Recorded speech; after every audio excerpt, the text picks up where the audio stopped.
èmi ò sọ pé kẹ́ má dó bàbá o, àwọn tó dó wọn last time abortion ni wọ́n ti ṣe. Tó bá wù yín kẹ́yìn náà bá 2 million, torí 2 million tí wọ́n fún ọmọ yẹn tó fi lọ ṣe abortion yẹn, òun ló wù yín. Àwọn ẹlẹ́rú rádaràda òṣì, ẹrú ni gbogbo yín pátápátá, ẹ lọ́wọ́ mọ́ láyé yín. Owó kékeré báyìí wọ́n máa fi máa tẹ ọpọlọ yín ni, wọ́n máa fi máa fíńgà ọpọlọ yín ni, kọ́ máa tìka bọ̀ òbò yín gan, kì í ṣe nǹkan tuntun.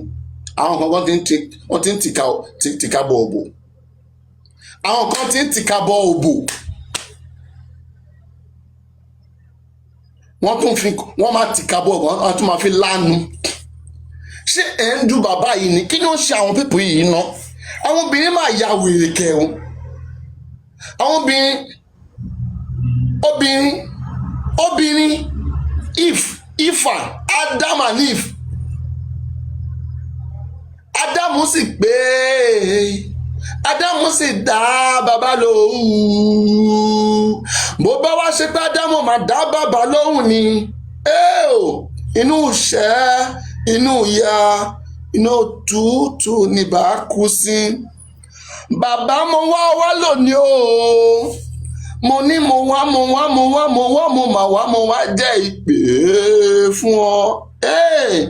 Ṣe bẹ́ẹ̀mi náà ni ọmọ ọba, èmi náà rè o, ọmọ ọba. Kí ló ṣe yín náà? Ara ṣe wá ń yún yín náà, ẹ wá ta pélépélé. Ọlọ́run máa yẹ kẹ́ lọ ta sọ́wọ́ ikú, kẹ́ lọ ta sínú kòtò ikú. Ẹ dẹ̀ máa ta sínú kòtò ikú ni, tìran tọmọtọmọ, àdàbí tẹnikẹ́ni bá ṣẹ̀yìn. Gbogbo àwọn tẹ́ ń bù yẹn lórí pílàfọ̀mù yín, àdàbí tán bá ṣẹ̀yìn. Kí ló ń ṣe tẹ́ni ọmọ ológo òṣì tó rọ́nà lọ, tí gbogbo ọ̀nà ẹ ti dí pátápátá? Gbogbo ẹ̀ tó ń ṣe náà kò dùn mọ́ ayé. Ẹ má máa búyàn, mo ti máa ń sọ, ẹ má máa búyàn. Gbogbo orí kọ́ ló ń bá ẹ pé àwọn orí mi wà tó ẹ pé wọ́n wà grey, to understand? Wọ́n tó wá láṣẹ. Get ẹnikẹ́ni tó bá porúkọ mi síbi ní ibikíbi, iṣẹ́ tá a bá rán ọgbà ní ọgbà ń jẹ́, iṣẹ́ tá a bá rán ọgbọ́n ní ọgbọ́n ń ṣe. Kẹ́ni yẹn gbogbo àwọn ìṣòro tó nínú ayé, kẹ́ni yẹn kó rùn bí ẹrù, kó rùn. Mo fàṣẹ sí, mo dẹ̀ fi lé. Bẹ́ẹ̀ ni àdàbí tí mo bá pẹ́, tí mo bá porúkọ ẹ̀ síbi. Ìgbà tí tẹ́nu ọmọ ológo òṣì kan lọ ń dá platform kalẹ̀, tẹ́nu ọba ìyálà ìyá ẹ̀, kò ní da fún ìyá tó bí tẹ́nu ọmọ ológo òṣì, kò dẹ̀ sì ní da fún bàbá tó dó ìyá ẹ̀ lábẹ́ bridge tó bí wọn tó sọ ẹnu sínú ayé. Àwọn ọmọ tó bá sọnù wọ̀nyí, mo kí máa ń láì kọ́ máa ta sí mi. Àwọn ọmọ tó bá ti sọnù, àwọn ọmọ ìranà ọ̀dẹ̀tí, àwọn olóòórùn kiri, àwọn tó ní fàrí lọ́wọ́, mo kí máa ń láì kọ́ máa ta sí mi. Mo dẹ̀ ti máa ń sọ fún yín, èmi jáde tán àgbàlagbà ara mi, èmi wá ṣe ìkìlọ̀. Èmi wá ṣe ìkìlọ̀ pé nǹkan tó ń lọ tí ò dá, tí kò yẹ kó máa ṣẹlẹ̀. Ẹni tá à ń kẹ́ bàbá, à ń kẹ́ wọn. Kò sí ìgbà tá à kẹ́ má nìyí, kí má ní wá máa hùwà ìwà òṣì kan tí ò dára, ká máa sọ̀rọ̀. Ṣé wọ́n fi ń ṣe yín ni? Ṣé wọ́n fi ṣe yín kẹ́ ẹ jẹ́ ẹrú ni? Ẹjọ́ yín kọ́, ìran ẹrú ló ti dá yín. Ẹrú yẹn a dẹ̀ máa ṣàn kúrò lára yín, a máa ṣàn kúrò lára gbogbo yín pátápátá. Wọ́n wá sọ pé tẹ́ni ọmọ ológo òṣì kan, ògo tá a rí nínú ayé, ògo tí ò dẹ́sẹ̀ mi, tí ò ga ju ká mi yìí lọ. Ògo òṣìwò là ń sọ, ògùn fẹ́ pa ìyá láyà, ògùn fẹ́ pa bàbá yín ni, àrà fẹ́ sọ́pa gbogbo ìdílé yín ni. Ẹ fẹ́ gbé láyé mọ́ ni? Kí ló ń ṣe yín náà? Ṣé mo dárúkọ yín ni? Láyàn tátà ń gbà yìí, ó ṣe wá ń ká yín lára náà. àwọn lion àwọn gift táwọn ń gbà táwọn ń sòótọ́ táwọn ń sòdodo ó ṣe wọ́n ká yín lára náà ó ṣe wọ́n ká yín lára náà olórí burúkú music ó ṣe kò rí ṣe òun náà ó drop ẹ̀ mo ti ní pé ká máa porúkọ mi o èmi ti sọ fún yín bẹ́ẹ̀ mi ò bá yín wí o ok kólúkálukú ń dúró sáàyè ẹ o kólúkálukú ń dúró sáàyè ẹ o èmi ò ṣàgbèrè kiri o mi ò ṣàgbèrè kiri o mo mọ̀ ọ̀rọ̀ sọ o mo lè sọ̀rọ̀ by anybody ok mo ti sọ fún mo ti máa ń kìlọ̀ fún yín ẹni tí mo bá wá fún ẹ má gbé platform yín kalẹ̀ ẹ má gbé kalẹ̀ fún Papariano o ẹnikẹ́ni tó bá gbé platform ẹ̀ kalẹ̀ fún Papariano òun ni màá bá wí o òun ni màá jẹ pátápátá màá jẹun màá jẹ gúngún màá pa ẹrẹ́ ok ṣé wọ́n ṣe abortion àbí wọ́n ṣe abortion PA tí bàbá ní PA kan tó ń lọ mú wá ìgbà tí wọ́n ṣe account fún bàbá Mohbad kí ló dé tó ń ṣe ti PA yẹn tó ń ṣe ti dànù Papariano má ṣeré Bukky Jesse ìwọ náà mọ̀ kí mo mọ nǹkan tí gbogbo yín mọ̀ but ìyàtọ̀ tó wà ń bẹ̀ ni pé bí máa ṣe máa gbé kalẹ̀ ó yàtọ̀ sí bí gbogbo yín bí ìyálà ìyá kún ṣe lè gbé kalẹ̀ ọgbọ́n tí mo ṣe nǹkan tèmi ẹ lè ever súnmọ́ torí mo máa ń ro nǹkan lẹ́ẹ̀méje kí tó ṣe ni mi ò dàbí gbogbo yín pátápátá mi ò dàbí yín èmi tí mo sọ pé mo fẹ́ fi ṣe ìkìlọ̀ mo mọ nǹkan tí mo sọ àwọn ọlọ́rọ̀ gangan ó possible kan lọ jáde lọ́la kan lọ kárátà wọn kan lọ ṣe nǹkan tó fẹ́ ṣe but látọ̀dọ̀ títí wa àwọn tí Ọlọ́run ti bùkún fún kò sẹ́ni tó lè gẹ́gùn fún wọn ok ibi ò lè tara wa jáde àwọn máa súre ni Ọlọ́run ṣe dá àwọn ẹ̀yà bí àwọn tiwa nìyẹn kí ló ń ṣe yín náà kí ló ń ṣe yín náà ọ̀rọ̀ aráàlú là ń sọ ó kan gbogbo wa pátápátá ẹgbẹ́ kúrò lórí mídíà lórí social media kò sẹ́ni tó lè sọ Mohbad láyé yìí whether China o whether America o tó tí Mohbad bá kọrin àṣkèbá mi wọ́n ti lé mi kò lè mú mi ọmọ Ọlọ́run kò lè sún mi ṣèké búlà I'm spending mamula dọ́là pẹ̀lú náírà ikú tó pààyà tíṣà ó lè pa wọn nígà kí ló fò lókè ẹyẹ ló fò lókè kí ló rìn nílẹ̀ àwọn èèyàn ló má rìn nílẹ̀ má tẹ́ mi mọ́lẹ̀ o má tẹ́jú ilẹ̀ mọ́lẹ̀ kó má bá dọ̀ọ̀ balẹ̀ ìwọ ló má fèrè kólẹ̀ fáwọn nígà ṣe ń gbọ́ràn I'm telling you guys stay away.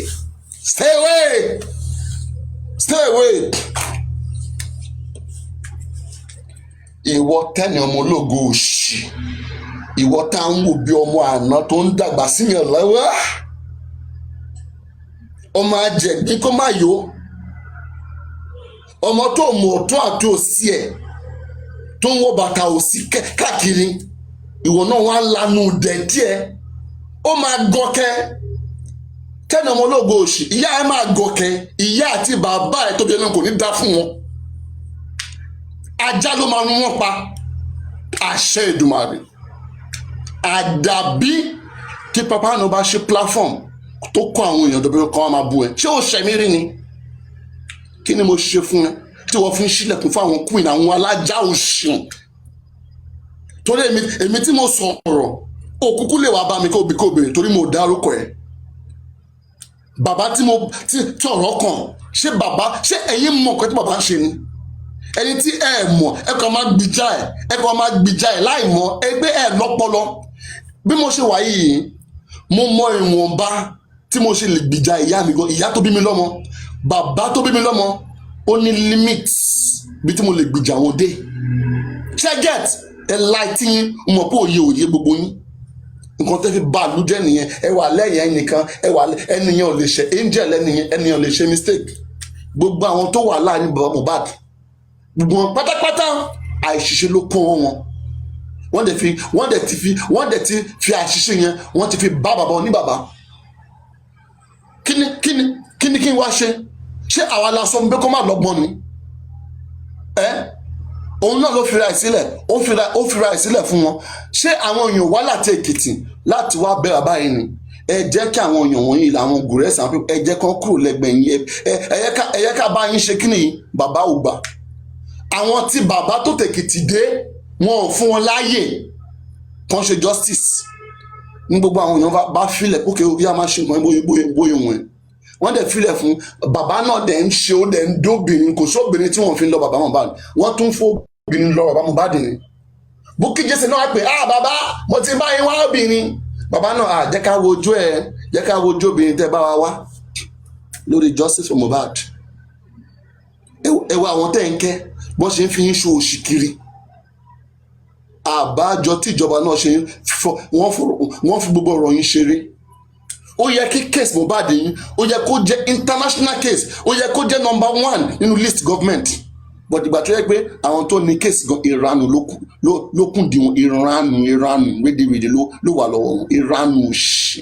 Èyí wọn mo mọ kan tẹ́ expect kí lẹ́ expect ibi tí èèyàn ò bá ṣe sí èèyàn kì í jẹ ń bẹ̀. Ṣé ń gbọ́ mi àwọn ọmọ ẹrú rádaràda òṣì.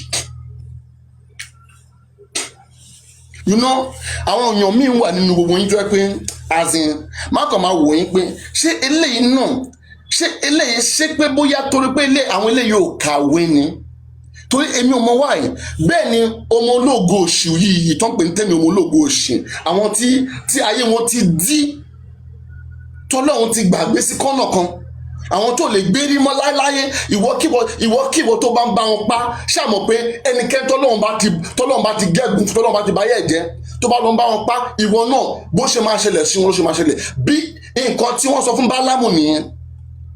Tẹ́ bá ka Bíbélì dáadáa ìtàn Bálámù àti Bálákì ó fi yé wa bẹ́ẹ̀.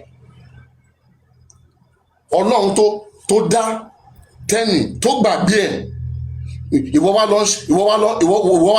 lọ ṣàkọ̀kan. Ṣé ẹ̀yin lẹ fẹ́ sọ fún Ọlọ́run sí ọba máa wù yín kẹ́ pé Tẹ́nì ọmọ ológo àgbáyé òkè ju báyìí lọ òkè ẹ bá máa porúkọ ní Jésù kéèyàn lórúkọ tó dákọ o kéèyàn lórúkọ tó dákọ tó máa fún ládùn kan kéèyàn kó níyì kéèyàn níyì òun ló yẹ kéèyàn níyì ẹnikẹ́ni tó bá níyì a ó fún níyì. Ọmọ ológo òṣìranù yìí ọmọ èdè tí játijàti wọ̀nyí tó ti ṣẹ́yún tí gbogbo ayé wọn ti bàjẹ́ tó ti tatọ́ wọ́n wá aṣọ́gun kò dá lọ́rùn wọn wọ́n wá jókòó àwọn oníyàkúyà bíi tiwọn àwọn náà wá ń ya platform wọ́n wá sọ̀rọ̀ ó wá jẹ́ pé ọ̀rọ̀ títẹ̀ mi àgbàlagbà bíi títẹ̀ mi ṣé mi mò ń dó ìyá Tẹ́ni ọmọ ológo òṣì ni.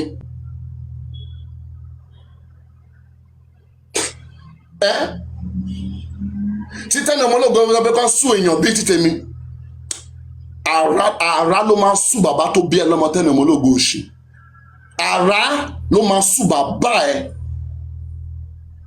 Nǹkan tí o lè bá bàbá ẹ sọ láyé ẹ Tẹ́ni ọmọ ológo òṣì láyé yálà ìyá ẹ má súnmọ́ ibi tí mo bá wà ibi tí mo wà má jẹ́ kí yálà ìyá ẹ kó súnmọ́ má fọ́ bàbá ẹ létí tí bá fọ́ létí ìyá ẹ á máa gbúrò ẹ nínú òbò ẹ tí bá fọ́ bàbá ẹ ìyá ẹ Tẹ́ni ọmọ ológo òṣì á máa gbúrò ẹ nínú òbò ẹ. Àwọn oníranù òṣì ìwọ wá lọ Queen alájà tí ò fẹ́ justice ta ni o mọ̀ pé Queen ò fẹ́ justice kò dẹ̀ ní dá fún Tẹ́ni ọmọ ológo òṣì. Bẹ́ẹ̀ ṣe bà justice jẹ́ nìyẹn picture oríṣiríṣi àtẹ̀yí tó jẹ́ ti Mohbad ẹ máa enlarge ẹ ti fòṣì yín kó bá justice ẹ wá ń yọra yín ẹ wá bẹ́ẹ̀ ṣe máa yọra yín ẹ wá ń yọra yín díẹ̀díẹ̀. Àwọn aṣáwó òṣì rádaràda gbogbo night club gbogbo skindus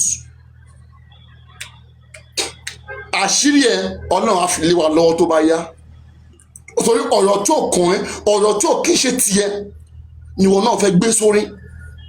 Èmi tí mo sọ pé bàbá fúnyàn lóyún wọ́n ṣẹ́ oyún yẹn wọ́n fi ń túbú yẹn mo mọ̀ nǹkan tí mo sọ ni ṣé mo ṣeré ni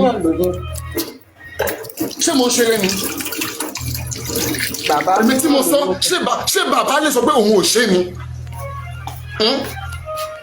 àbí ṣé gùdẹ́ kọ́ ló fún wọn lọ́mọ ni pé kọ́kọ́ fi ṣeré pé kọ́ fi para aláyé náà dẹ̀ lọ dún ọmọ kò lo condom ó dẹ̀ ṣẹlẹ̀ tán ọmọ náà máa fún wọn wàhálà wọ́n dẹ̀ nǹkan tẹ́ ẹ̀ bá mọ̀ kẹ́ ẹ ṣẹ́nu yín o ẹ ṣẹ́nu yín ìkìlọ̀ ni mo fi ṣe fún wọn ok ìwà tí wọ́n mú tí ò dáa mo fi ṣèkìlọ̀ fún wọn ni kan stop ẹ̀ mo dẹ̀ fẹ́ fà á ju bẹ́ẹ̀ yẹn lọ tẹ́ bá fẹ́ kí n máa fà á lójúmọ́ máa fà á títí dìgbà tó máa fi cast mo ti lọ́gbọ̀n òkè. ok mo mọ nǹkan tí mo ń sọ̀rọ̀ èmi tí mo ń sọ fún yín pé kẹ máa pé kẹ fílẹ̀ bẹ́ẹ̀ yẹn mo mọ why ó ní ìdí o ó ní reason ok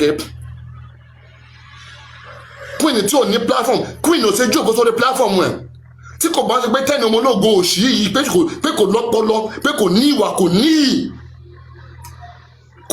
kò níyì ẹ máa ṣe platform ó wá jẹ́ àwọn èèyàn gidi lẹ́yìn wá fi platform yìí ń bú ó wá jẹ́ àwọn ẹgbẹ́ bàbá yín àwọn tó lè la ìdí yín nù kọ́ máa dùn yín kẹ́ máa kígbe yáyáyáyáyé oyé o.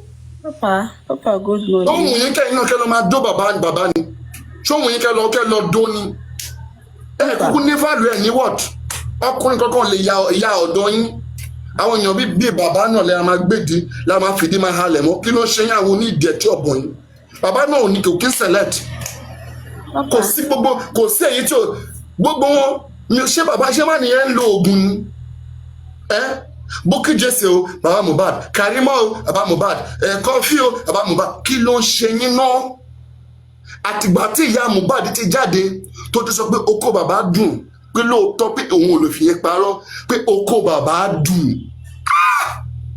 àti gba ẹni tẹ́ni ọmọ ológo òṣì ní gbogbo ara ẹ ti ń jáǹdákújà ara ti ń jáǹdákújà ni a ní poor grass níbi tó wà ibi tí ara ẹ ò ti balẹ̀ tó poor grass ó fi ibikíbi tó wà bóyá ó tẹ̀ fi lọ́kọ ẹ̀ sílẹ̀ ó sá lọ bá bàbá mi ó lọ tẹ́ ẹyan ẹ̀ sílẹ̀ wọ́n tẹ́ ẹyan wọ́n tẹ́kù tẹ́ akúntakùntè. God is great. God is great. Tẹ́ni àwọn ológo ṣe ó máa bà á jẹ́ o. Ó máa bà á jẹ́ gan-an o. Bó bá ṣe pé mo lè rí bàbá ẹ, máa fọ́ bàbá ẹ létí ni. Wọ́n máa ṣe bàbá ẹ léṣe. Ọmọ títí òṣì dẹ̀tí, ọmọ òórùn, ọmọ olóòórùn.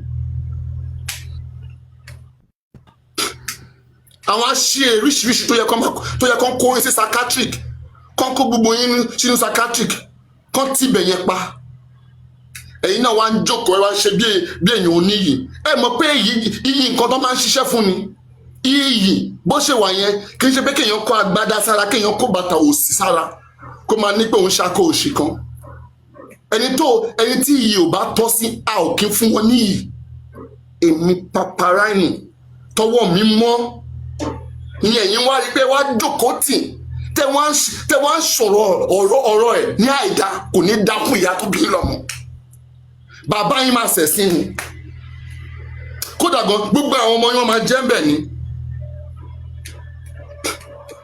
àdàbí tí n bá pokọ tí n bá ṣẹ̀yìn ṣé bàbá tí mo fún ní ìkìlọ̀ pé nǹkan tó ń ṣe ò dá ṣé bàbá ló sọ fún yín pé ọ̀rọ̀ tí mo sọ pé òun ò gbọ́ ni pé ìkìlọ̀ tí mo ṣe pé òun ò gbọ́ ni kí ló kan ìyálà ìyá kun yín ẹ kúkú ní bàbá tó níwà bàbá yín náà bí bàbá Mohbad ló ṣe rí that's why tí ẹ ṣe mọ ìyàtọ̀ èmi mọ nǹkan tí ò dá mo mọ ìyàtọ̀ ok mo mọ nǹkan tí ò dá that's what mo fi sọ mo mọ nǹkan tí ò dá ẹ̀yin ẹ mọ ọ̀tún àtòsí ẹ mọ nǹkan tó dá àti nǹkan tí ò dá ẹ mọ kankan olódo ni yín. That's why tẹ pé tí n bá gun yín wá pé ká máa sọ̀rọ̀ bí a ṣe máa get justice ọ̀rọ̀ òdodo kò sọ̀rọ̀ gidi kan tó lè jáde lẹ́nu yín tẹ́yìn ọmọ ológo òṣì kò ní dá fún ìyá àti bàbá ẹ̀ ok tí wọ́n bá sùn ìyá àti bàbá ẹ̀ ayé ẹ̀ máa ràn ní ayé ẹ̀ máa rán mọ́lẹ̀ ni ṣé wọ́n gbọ́ bẹ́ẹ̀ ṣó gbọ́ bẹ́ẹ̀ ayé ẹ̀ máa rán pa ni ayé tó ti bàjẹ́ á dẹ̀ máa bàjẹ́ lọ ni ó dẹ̀ máa bàjẹ́ ní kíákíá ni.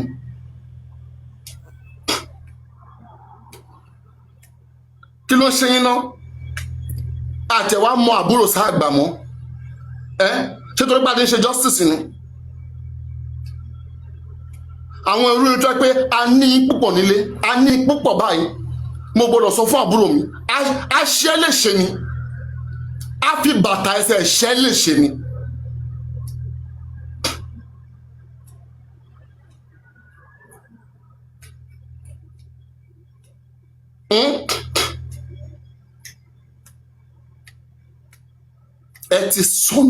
ẹ ti sọnù ẹ ní ẹ ládùn kò sádùn mọ́ rárá gbogbo yín pátápátá bí ẹ ṣe wà yẹn ẹ kì í súnmọ́ àsìkò tó yẹ kó ó yẹ kẹ́ máa rá ni kẹ́ máa rá kúrò nínú ayé yẹn rapture nítorí yín ni Jésù ṣe sọ̀rọ̀ nípa rapture àwọn ẹlòmíín wà wọ́n kàn máa rap lọ wọ́n máa pàdé ra wọn ní àpáàdì ni ẹ kàn máa rapture mi wọ́n lọ bára nínú iná àpáàdì.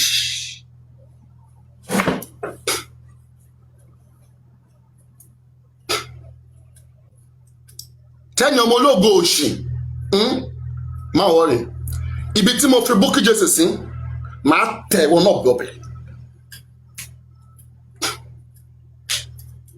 kò sí ọkùnrin náà tó bá wá yín wá tí ẹ̀ kí n ba ayé ẹ̀ jẹ́ èmi yàtọ̀ o èmi yàtọ̀ sí àwọn olóṣì tó ń dún yín kiri tó wọ kọ́ńdọ̀m èmi yàtọ̀ o ẹ má gbé òṣì yín ẹ má gbé súnmọ́ mi o òṣì tẹ́ ń ṣe kiri tí gbogbo àìsàn tẹ́ fi kó gbogbo àìsàn mọ́ra ẹ má ṣe dọ́ọ̀dọ̀ mi o ok gbogbo àìsàn tẹ́ ní níwòdì gbogbo àwọn ọkùnrin tẹ́ ti fàìsàn bá ayé wọn jẹ́ ìmí nínú wọn HIV ló wà lára ẹ̀ HIV ló wà lára ẹ̀ ìṣòro ló bá yín tẹ́ fi wọnú Joseph Mohbad ìṣòro ló bá yín ẹ̀dẹ̀ ń wá owó kiri ni owó lẹ́ ń wá ẹ̀dẹ̀ ní rówó yẹn àrà ló máa sán pa yín náà kẹ́ ọkọ̀ rí owó náà ẹ ṣe ń jowú náà kí ló ń ṣe yín ẹ ṣe ń jowú kí ló kàn mí tẹ́ni ọmọ ológo òṣì kí ló ṣe bàbá ẹ kí ló ṣe yá ẹ bàbá ẹ agbèrò ìyá ẹ aṣẹ́wó ẹ ṣe náà ẹ tún níwájú lọ. Papa Rhino èmi ò kí ń ta síyàn ẹnikẹ́ni tó bá kọjá ayé ẹ̀ oníyì tó nírì sínú òun ni Papa Rhino òun ni mí but wọn bí ẹnìyẹn dá kó sọ̀rọ̀ sí mi kí n má dá lóhùn wọn ò tí máa gbé nǹkan kan ó ní agbára kan tí mo ní tí mo dì mú dáadáa when it come to defending myself wọn bí àyàn ok ó dìgbà ni máa fà ẹ́ lọ ni gbogbo àwọn tó ti bú wa sẹ́yìn àmọ̀bí tó ń wà and àdúrà mi náà ni pé ìwọ tó jẹ́ tẹ́ni ọmọ ológo òṣì yìí tó lọ tẹnu bọ ọ̀rọ̀ mi ó lọ fi platform òṣì sílẹ̀ ó lọ ṣì sílẹ̀ pé kó máa sọ̀rọ̀ mi ní àìdá àwọn tó ti ń ṣe fún mi tẹ́lẹ̀tẹ́lẹ̀ gbogbo jàǹbá tó ti ń bá wọn kó bá ayé ọmọ yìí jẹ kí ayé ọmọ tẹ́yìn ọmọ ológo òṣì yìí kó bàjẹ́ káyé kó jádànù bẹ́ẹ̀ ni gbogbo etí tó ń gbọ́ mi láàárọ̀ yìí bí mo ṣe ń sọ̀rọ̀ àdàbí tí n bá ṣe tẹ́yìn ọmọ ológo ni àdàbí tí n bá ṣe ẹ́ ni èmi ò rí nǹkan míì sọ ọmọ ẹ kúkú lóògbé kò sí nǹkan míì lára yín tẹ́lẹ̀ ṣe lórí platform mọ́ jù pé kẹ́ máa fa àwọn ẹni ẹlẹ́ni àwọn àgbà tó lè bí yín sọmọ àwọn tó lè bí yín àbí àwọn tó lè ní yín sí bí ìyàwó sílé tó lè máa bọ́ yín àwọn ní kẹ́ wá ní máa dárúkọ kẹ́ máa lárúkọ mọ́ wọn lẹ́nu ẹ máa ṣí èrè last ni ẹ máa yá wèrè wọ́jà ni ẹ máa ya wèrè wọjà àti máa rí pé kó ṣe bẹ́ẹ̀ orí títí wa ò kí n sórí tẹ́nibọ́dì ń ta belebele sí ẹ ta sí mi. Queen Alájà gbogbo àdéhùn gbogbo nǹkan tí wà tí Bukky Jesse lọ ṣe gbogbo bí ìwà àti Bukky Jesse ó ṣẹlẹ̀ tán nísìnyí ìwọ náà ó wá ń jáde pé kó máa drag spending. Bukky Jesse ó ti gbàgbé ni gbogbo bí ìwà àti Queen ẹ ṣe fẹ́ gbé Westo àti spending ẹ fẹ́ gbé lọ sí Canada ẹ gbé Westo dé Burkina Faso tán ẹ abandon ọmọ ọlọ́mọ ẹ abandon ẹ. Ìwọ Bukky Jesse ìwọ náà a máa parọ́ pé o gbowó wọn ò send owó sí ẹ gbogbo àwọn tó ń send owó sí ẹ àwọn náà ti ń box ni. Mo kàn fẹ́ kó máa wọ̀ yín létí ni kẹ́mọ̀ kí èmi mo yàtọ̀ sí gbogbo yín nǹkan tí mo máa tó àṣì tí mo máa evidence mo máa gbé síta nǹkan mi máa fi ṣe ìkìlọ̀ mi torí mo mọ nǹkan tó ń ṣẹlẹ̀ nǹkan tó lọ. Ṣé mo sọ̀rọ̀ tí bàbá ni guys February this year yẹ kí n mú mi. February this year, I was talking about Baba is on hostage. Mo kọ wo man yẹn wo báyìí. Mo ní man yìí máa sọ̀rọ̀ náà. Man yìí lágídí náà. Man yìí ọmọ Èkìtì ni náà. Kí ni àwọn nǹkan yẹn tó wá lè jẹ́ kí ẹnìkan tó lágídí tó ní mind, okay? Kó má wá lè sọ̀rọ̀. Kí ni nǹkan tó máa ṣẹlẹ̀? Ẹ mo wá wo kí ló lè ṣe ọkùnrin tó ń sọ̀rọ̀, ọkùnrin tó lágídí. Kọ́ wá sọ dẹ́n tó lè sọ̀rọ̀ á jẹ́ pé páńpá ayé ti mú ẹnìyẹn nìyẹn. Ṣé páńpẹ́ àbí páńpẹ́ ayé ti mú ẹnìyẹn nìyẹn. Mo wá mo wo àwọn tó wà lára díẹ̀ mo pàdé àwọn èèyàn bíi Gurexy àwọn èèyàn bíi Lagata àwọn èèyàn bíi olórí burúkú music mo ní àbájọ àwọn èèyàn bíi Bukky Jesse mo ní àbájọ wọ́n gbọ́n jù lọ ni. Páńpẹ́ ayé wọ́n gbọ́n jù lọ ni. That's why àwa tá a fẹ́ tú sílẹ̀ lélẹ́yìí àwa tá a ń pè bàbá lójoojúmọ́ bàbá ò ṣẹ̀ wá o ok bàbá ò ṣẹ̀ wá ìfẹ́ràn tí a fẹ́ràn máa nìyí òun ló fà á tí it is the love that we have for Baba Mohbad and the feelings that we have for a man who just lost his son. That is why we want the best from him. Okay, but he allowed himself to be used by some shenanigans. All right, and now they lead him to where he is. Now they don't even, you see, àwọn èèyàn bẹ́tẹ̀ ní ọmọ ológo ṣì wọn mọ bí wọ́n ṣe bá gbogbo ìròyìn ìjẹ wọn mọ bọ́n ṣe bàjẹ́. Ó wá tó nísìn wọ́n wá ń yọra wọn díẹ̀díẹ̀ wọn wá mẹ́tọ́ máa blame. Ó wá tó àsìkò nísìn wọ́n wá dọ́gbọ́n yọra wọn. Ṣebí rí bí àwọn èèyàn èké kí ni Bíbélì sọ ń pa wọn. Wọ́n máa sọ owó they will tie their legs and their hand they will throw them to hellfire. Iná àpáàdì ní tẹ́nu ọmọlógo òṣì ń lọ direct ibi táwọn bàbá àti ìyá ẹ wà á lọ bá wọn ni. Àwọn ẹlẹ́ni èké òṣì àwọn táwọn máa báyọ̀ rẹ́rìn frenemies àwọn tó máa bá rẹ́rìn tó máa kórìíra ẹ̀. Èmi tí mo ní bàbá fúnà lóyún wọ́n lọ ṣe abortion mo mọ nǹkan tí mo sọ o nǹkan tí ò bá yé yín ẹ má dá sí o kí n tó sọ̀rọ̀ mi jáde mo mọ nǹkan tí mo ti rí tí mo ti gbọ́ tí mo fi sọ̀rọ̀ mi tí mo rí lójú ti tèmi báyìí tó yẹ pé àwọn tó wà ní Baba Mohbad àwọn ló tún take video evidence wọ́n tún rán sí àwọn èèyàn pé ẹ wo bàbá yín o ẹ wo bí tó sùn sí o ẹ wo àwọn obìnrin o ẹ wo bàbá yín o ẹ wo bàbá yín ẹ wá níbẹ̀ kí èmi kí wọ́n máa da àwọn fídíò yẹn picture kí n máa dá síta ṣé ẹ rò bóyá mo ṣí èrè ni ṣé ẹ rò bóyá mo ṣí èrè ni ẹ nígbà but Gurexy mọ̀ pé gbogbo àwọn nǹkan tí mo ti sọ pé gbogbo ẹ̀ ló correct and mo mọ wá ti Bukky náà tó kì í ṣe pé kò gbọ́ o òun náà gbọ́n gbàgbọ́ kí ni mò ń bọ̀ àwọn nǹkan tóun náà ti rí ni àwọn nǹkan tó ti rí ni ok but nǹkan tó máa jẹ viewers tó ń fẹ́ ní olè jẹ́ kán sòótọ́ viewers àwọn òpùrọ́ tán kó mọ́ra ò lè jẹ́ kán ẹ̀bà sóòótọ́ kò ní jẹ́ kán ẹ̀bà sóòótọ́ mò ń bọ̀ ẹ gbọ́ fún ara yín wọ́n á sọ alẹ́ ní wọ́n á sọ bí lọ́la wọ́n á sọ alẹ́ ní wọ́n á sọ bí lọ́la àwọn tí ò níyì àwọn olóòdo àwọn àbàmì ẹ̀dá kò ní dá fún gbogbo yín tọmọtọmọ àwọn olóṣèlú àmì adìyẹ òwe tù. ṣé ń gbọ́ mi náà kí mo fẹ́ fàyọ mo ti sùn tèmi mo kàn jí ni mo rí voice note kí ló ṣẹlẹ̀ kí ló táwọn èèyàn sọ fún mi pé voice note mo wá ní jẹ́ kí n gbọ́ voice note yẹn ìgbà tí mo máa gbọ́ voice note màá play voice note yẹn fún yín sìn Sister Tenny ló ṣe chat lánàá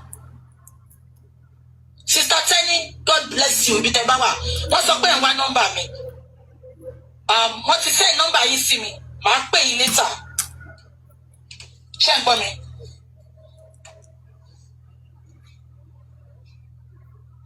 Sister Tenny ló ṣe chat yẹn ṣé ń gbọ́ mi mo wá gbọ́ voice note chat yẹn ṣé ń gbọ́ mi a lot wà nù chat yẹn mo dẹ̀ máa fẹ́ jẹ́ kí gbogbo yín gbọ́ fún ara yín ṣé ń gbọ́ mi mo ń bọ̀ ẹ jẹ́ kí block yẹn kan mo ń bọ̀ ẹ jẹ́ kí sáré block ókè ó ti lọ a block ẹ̀ níta ṣé ń gbọ́ mi.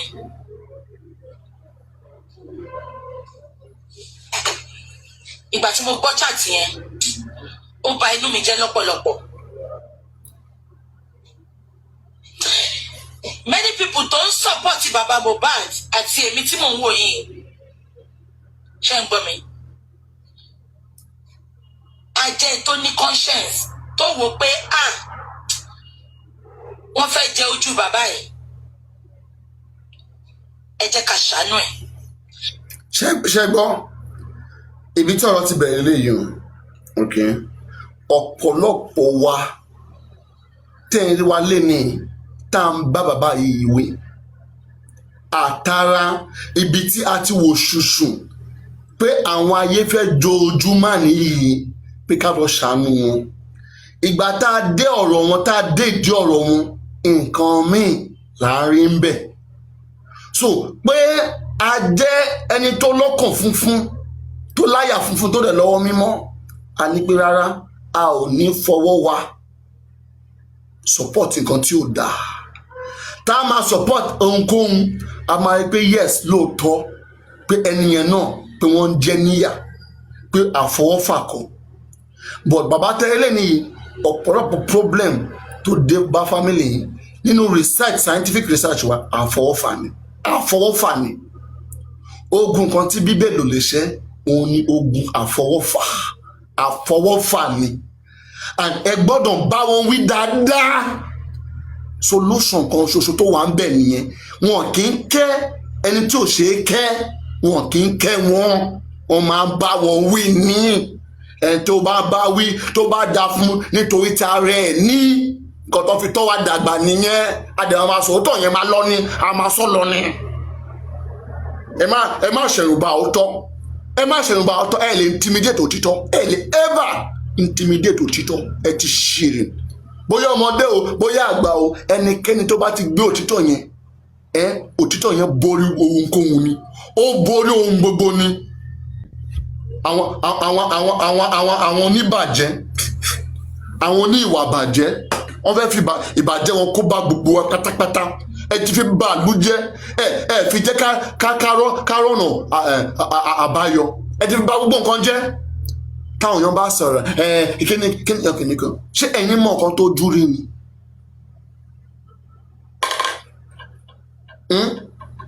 ṣé ẹ̀yin mọ̀ nǹkan tá a rí tá a fi ń sọ̀rọ̀ ni tẹ́ bá rí nǹkan tá a rí in fact tí kò bá ń ṣe pé àwọn ìfẹ́ bá ṣe nífẹ̀ẹ́ bàbá yìí tó ó yẹ ká kàn máa cast àwọn nǹkan míì ni but a ṣe máa wo ṣe àwọn afún wọn ní kìlọ̀ àdàmà àwòṣe gbogbo àwọn nǹkan tá à ń sọ pátápátá kò sí èyí tó kì í ṣe òótọ́ nú ẹ̀ but ọlọ́rọ̀ fúnra rẹ̀ ó yẹ kó yẹra ẹ̀ o ṣé mo ṣe àbí mo ṣe ṣé wọ́n ṣe abortion àbí wọ́n ṣe. See, for me, right, is the audacity. Àwọn ẹni tó ń ṣe bí ọ̀rọ̀ ò mọ́ àwọn ló máa ń ṣèpè jù. Àdàbí tí n bá ṣe àwọn ló máa ń ṣèpè jù. And that is why àdàbí yẹn ló ń bá wọn jà tí kò ṣe dá fún wọn. Abájọ mo sọ torí ojú ayé ni wọ́n fi gbogbo nǹkan ṣe torí wọ́n ti rò pé tán bá ti fi àdàbí búra tí àdàbí ò bá ti mú wọn pé kò sẹ́ni tó máa suspect wọn. Nǹkan tó máa ń rò nínú ọkàn wọn nìyẹn wọ́n mọ̀ pé Ọlọ́run gbọ́n ju gbogbo wọn pátápátá Ọlọ́run gbọ́n ju gbogbo wọn pátápátá Ọlọ́run ló ń di gbogbo ọ̀nà wọn gbogbo ọ̀nà ìbúyọ tí wọ́n lè fi dẹni gíga ìmínú wọn ní ẹ̀bùn o bàbá wọn ẹ wo bí bàbá ṣe ń kọrin bàbá lè kọrin kódà kó wà lókè òkè sínà kí o ti òkè sínà kó bọ́lẹ̀ kí o ti bọ́lẹ̀ bàbá lè kọrin fún ẹbẹ̀ yẹn but ẹ wo bí tí Ọlọ́run tì wọ́n sí understand Ọlọ́run àwa máa rí dìní our God is a miraculous God ẹ ṣọ́ra yín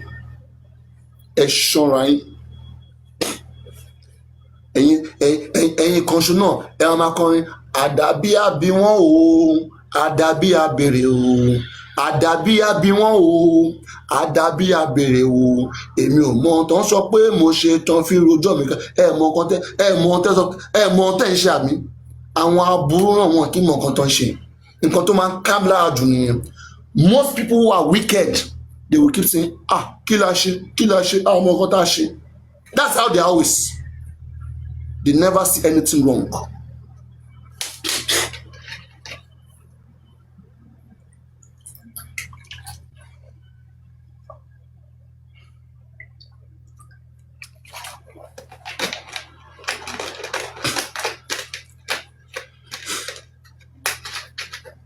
díẹ̀ ni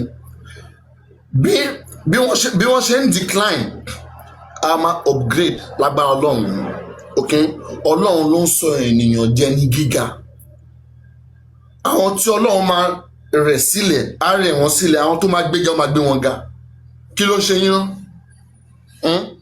èmi tí mo ń sọ̀rọ̀ mi tí n bá ń parọ́ mọ́ ṣé ẹ rò bóyá Ọlọ́run gbọ́ mi Ọlọ́run ò rí mi ni ṣé ẹ rò bóyá àdàbí ò gbọ́ mi ni ṣé ẹ̀yin ni mo bá wí ṣé ẹ̀yin lẹ máa dá mi lẹ́jọ́ ni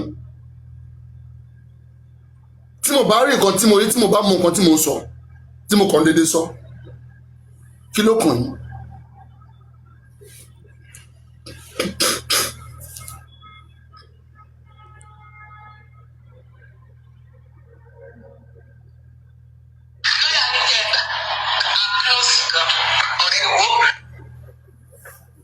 wọlé mọ́ ní platform yìí wọ́n á tún lọ síbòmí now bá wá sọ reason tí mo fi sọ gbogbo eléyìí fún yín ẹ bá mi pé ada platform ẹ bá mi pé ada platform mo rántí pé ẹ bá gbọ́ o 2 weeks ago ẹ̀gbọ́n bàbá pè mí àbí 3 weeks ago ẹ̀gbọ́n bàbá pè mí ó sọ pé ẹ bá gbọ́ o bàbá tí mo ti ní kán fún ní owó tó fẹ́ fi ṣe bẹ́ẹ̀rì àwọn ọmọ ẹ̀ tó fẹ́ fi ṣe ibi tó máa ṣe ọmọ ẹ̀ sí ẹ̀gbọ́n bàbá tó wá pè mí ní 2 weeks ago ó sọ pé àwọn adá wọ́n ṣí GoFundMe fún bàbá wọ́n ṣí GoFundMe fún bàbá ẹ̀gbọ́n bàbá ní òun dẹ̀ ń chẹ́kì owó yẹn ti wọ over £2,000 ẹ máa gbọ́ o èmi ò kúkú mọ̀ kankan nǹkan tí mo ṣe kí n sí gúùpù gangan ni. àwọn tó ń san owó yẹn ti wọ £2,000 àwọn nẹ́yìn tó lọ ń gbé òbò fún bàbá ok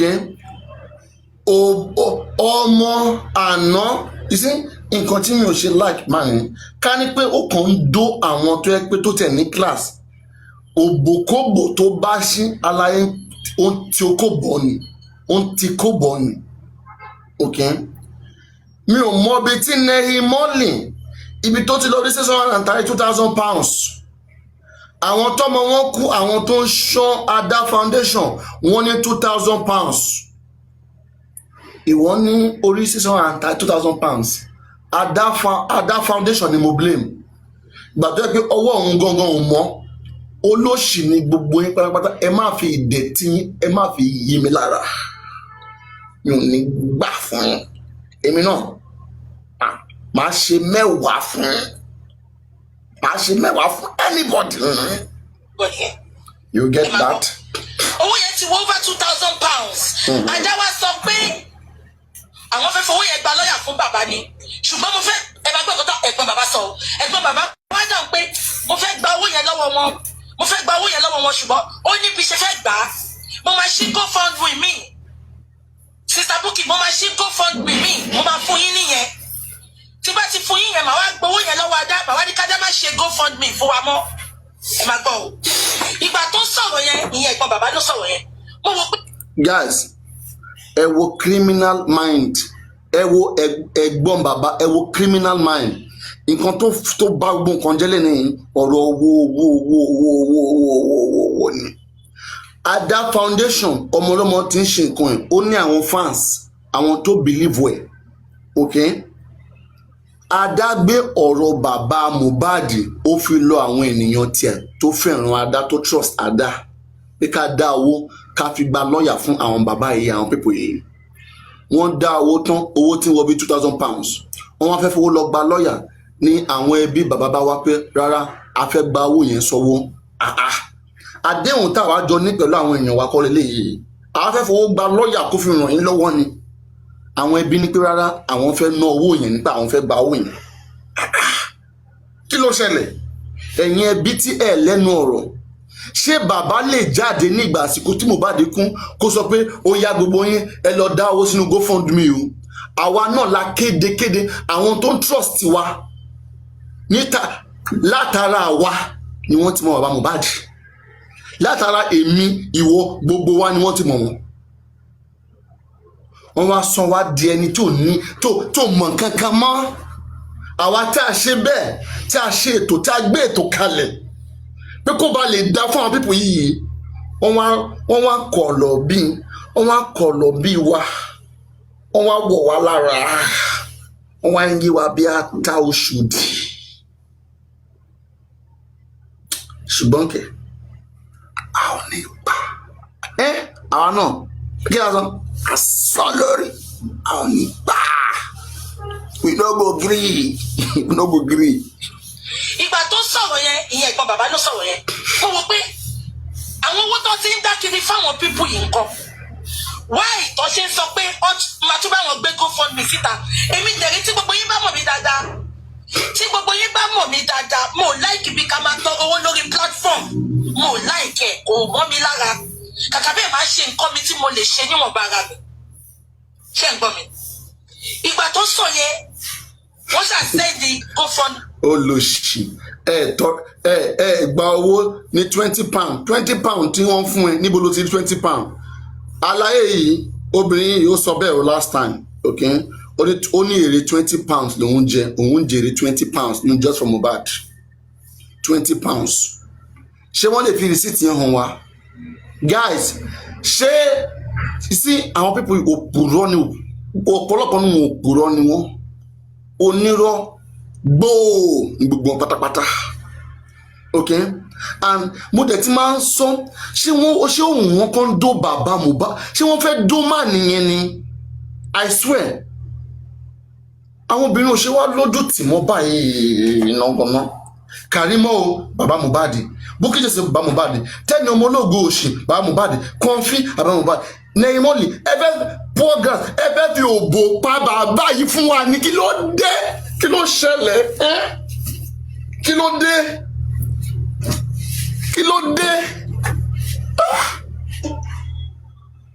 bàbá nìkan kọ́ ló lè dóbò náà ayé máa bàjẹ́ o azin ẹ̀wò mani ẹ ti gbẹ̀tán ó ti gbẹ̀tán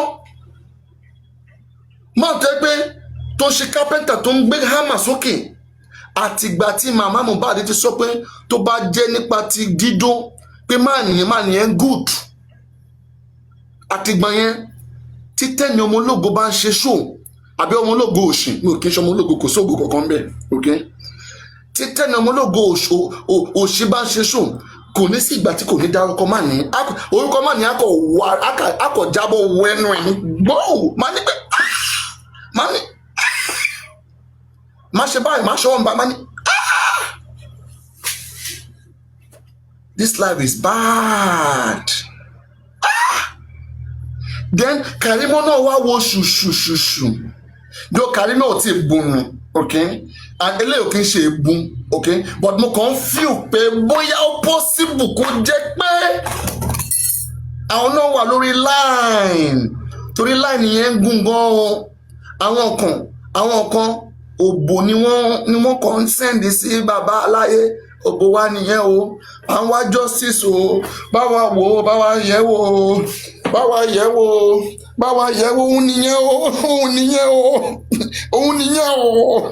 òun nìyẹn o ẹ báwa yẹ̀ wò ó ṣé ó daṣẹ́ láìkẹ́ àwọn náà wá justice o àwọn tó lójú tì àwọn òmùgọ̀ tó lójú tì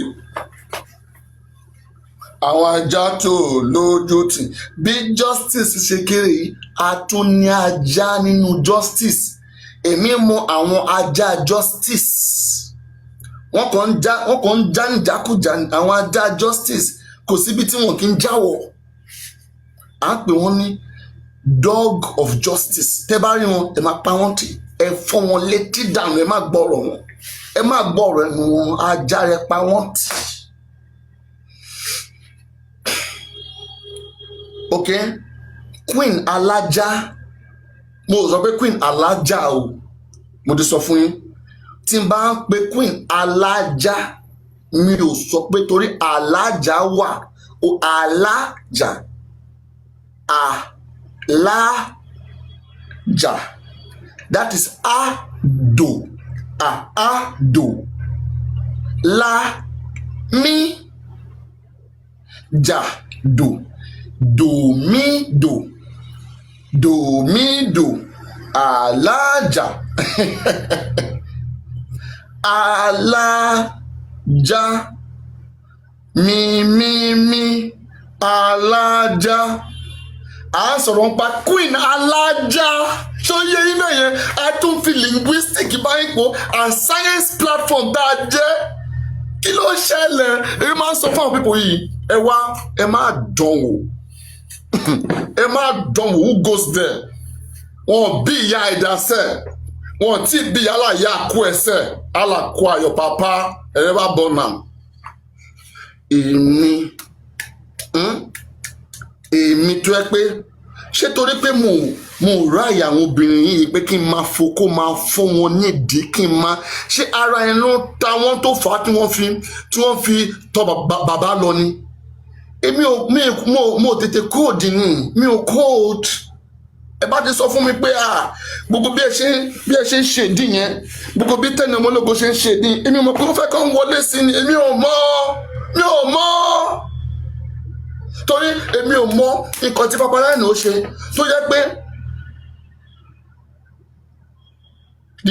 the next person tó fẹ́ sọ̀rọ̀ mi ó wá lọ jẹ́ àwọn olórí burúkú àwọn tó ti sọ nínú ayé tí iwájú wọn ti dí iwájú ti dí ẹ̀yìn ti dí bíi ti Késàrì kò sí ọ̀nà àbáyọ mọ́ kò sí ibì kankan wọn níbì kankan lọ mọ́.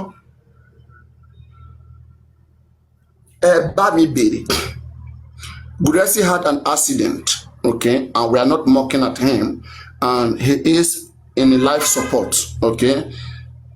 Truck, that is irú truck tí wọ́n TPS gbé fún Guresi, so wọ́n ní truck but kì í ṣe truck yẹn ó ti lọ dá yẹn padà truck mi òun ló gbá kẹ̀kẹ́ tó gbé Guresi, wọ́n ní truck yẹn gbá dànù ó gbá kẹ̀kẹ́ yẹn dànù. So and wọ́n ti sọ pé kọ́ máa jẹ́ kó wọ media but as pé àwa kò síbi táwa ò lójú sí àwọn tó ń gbé information wọn yẹn jáde wọ́n pọ̀ dáadáa so wọ́n ti take picture wọ́n ti ṣe gbogbo ẹ̀ wọ́n ti pín fún gbogbo everybody pé ẹ wo nǹkan tó ń lọ o kódà gan ní platform Tenny Ọmọlógo òṣì ọmọ tí ayé ìyá ẹ ti bàjẹ́ tí ayé bàbá àti ìyá ẹ ti bàjẹ́ ọmọ oníranú olóṣìn ẹ wá rí tí òun náà ó wá lọ ń bú Gurex lánàá kò sí èpè tẹ́ni ọmọ ológo òṣì ò sẹ́ fún Gurex lánàá tẹ́ni ọmọ ológo òṣì obìnrin olóṣì obìnrin onídọ̀tí yìí tí ò mọ fáàrí ṣe kò sí ẹwà kókó lára ẹ kò sí ẹwà kò sí ìwà lára ẹ kò tó wá níyì ṣé bí ó ṣe ń ṣe fún àwọn ọkọ ẹ tó ń do nínú ilé tó gbà sílé nìyẹn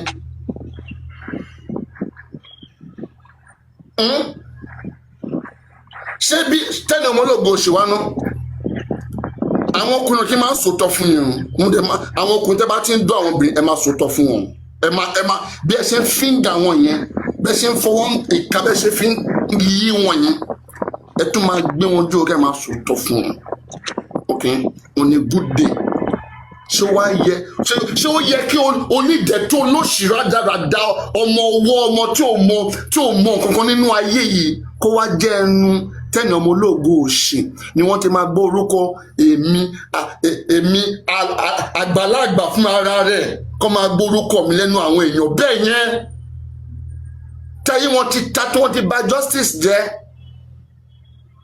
alájà kan tí wọ́n pè ní kì í ṣe alájà ọmọ tí wọ́n sọ fún yín mímí kì í ṣe dòmídò ok alájà kan òun àtajà ẹ̀ wọ́n á lọ sí tẹ́ni ọmọ ológun torí òun náà ń fẹ́ views but nǹkan tí ẹ mọ̀ gbogbo yín pátápátá tẹ́ ń do views tẹ́ ń wá views nǹkan tí ẹ mọ̀ ni pé nígbà tí case ten treat yẹn tó bá lọ gbogbo àwọn views yẹn máa sá kúrò ní wọ́n máa sá kúrò ní mo fẹ́ torí ẹ mọ̀ íńtánẹ́ẹ̀tì ni ẹlòmíì máa ní 1 million followers kò ní ju 10 views lọ torí pé ọ̀nà tí ó ṣe tó fi gba followers yẹn kì í ṣe ọ̀nà tó tọ́ ẹ máa sòótọ́ nǹkan tí ò bá dá ẹ má máa fọwọ́ sí kò dá yín ẹ máa fọwọ́ sí kò dá èmi tí mo sọ pé bàbá ó dóyàn Gùrẹ́ ó gbé obìnrin fún bàbá Mohbad kó fi bá ṣeré obìnrin yẹn wọ́n dẹ̀ ṣeré wọn bàbá olóró bàbá tó dóyún ó di wàhálà ní underground ó di wàhálà gbogbo owó tẹ́ ń dá wọ́n fi 2 million wọ́n fi lọ ṣe oyún tó wá jẹ́ nǹkan tó dání mo wá sọ̀rọ̀ gẹ́gẹ́ bí ẹni tó mọ̀ nǹkan tó lọ ẹni tó mọ̀ nǹkan tó ṣẹlẹ̀ mo wá sọ̀rọ̀ mo wá fi ń ṣe ìkìlọ̀ ẹ̀yin ọmọ kékeré tẹ̀ mọ̀ kankan yìí ṣé èrò bóyá bí ẹ̀yin ṣe ń gbọ́rọ̀ kalẹ̀ mi náà ṣe máa gbé kalẹ̀ èmi mo ti ṣe ìkìlọ̀ tó yẹ kí n ṣe ọ̀rọ̀ mi dẹ̀ ti yé wọn mo kàn fẹ́ kó jáde síta kọ́ mọ̀ pé yes pé ayé ti ní hint nǹkan tó ń lọ o ẹ lè bó mọ́ o ẹ lè kó sábẹ́rẹ̀ mọ́ o gbogbo nǹkan tí ẹ ń spend time yín lé lórí ayé ti rí o ẹ dẹ̀yìn o kìlọ̀ tá à ń ṣe fún ọ ní kí ló ń ṣe yín ẹ̀ tá a bá fẹ́ràn la máa ń bá wí àtẹ́ bá wò a tún fẹ́ràn bàbá yìí ju gbogbo wọn lọ torí gbogbo yín fífẹ́ràn tẹ́ fẹ́ràn bàbá kì í ṣe fífẹ́ràn pé kẹ́ máa sòótọ́ fún kì í ṣe fífẹ́ràn ìyá àtọmọ ìyá tó bá fẹ́ràn ọmọ ẹ̀ á sòótọ́ fún ọmọ ẹ̀ ní á fẹ́ràn ẹ̀ ní á bá wí nítorí tí ọjọ́ ọ̀la ẹ̀ ní ẹni tó ń bá fẹ́ràn ni ẹni tó máa ń bá wí kì í ṣe ẹni tó máa ń kẹ́ ní ìkẹ́kùkẹ́ tó máa kẹ́ ní ìkẹ́ tó máa bàjẹ́ ẹ ti kẹ́ bàbá yìí ẹ ti bàjẹ́ ó ti bàjẹ́ mọ́ iná kò lè gbé ká mọ́ ó rò bóyá gbogbo nǹkan tó ń ṣe pé yẹ pé kò máa ṣe lọ pé ó tọ́ àwọn fans mi inú wọn dùn mo ń dùn mo ń fún wọn lóyún mo ń ṣe abortion kiri inú wọn dùn.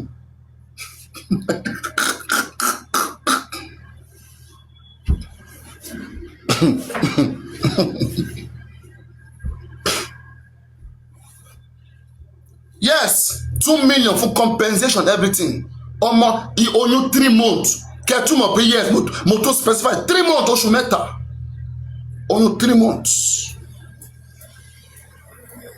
ni wọ́n ṣe. It's painful, right? Yes. àwọn ẹni tí ọ̀rọ̀ bá ṣé wọ́n lè sọ pé wọ́n ṣe bẹ́ẹ̀ ni ẹ kò yé yín ni kò yé yín that's why kò yé yín.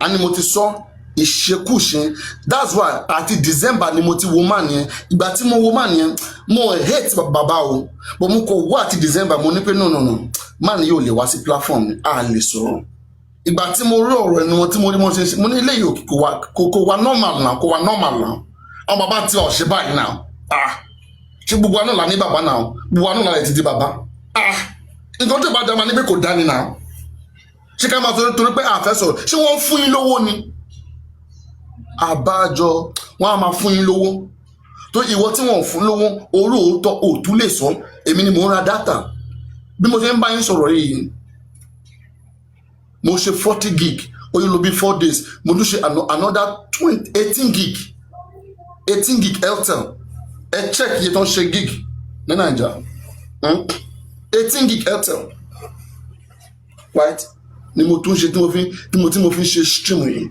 ṣé nìkan ló san owó yẹn fún mi ẹ check ẹ how many days ni that and last Wi-Fi tí mo ní gan unlimited eléyìí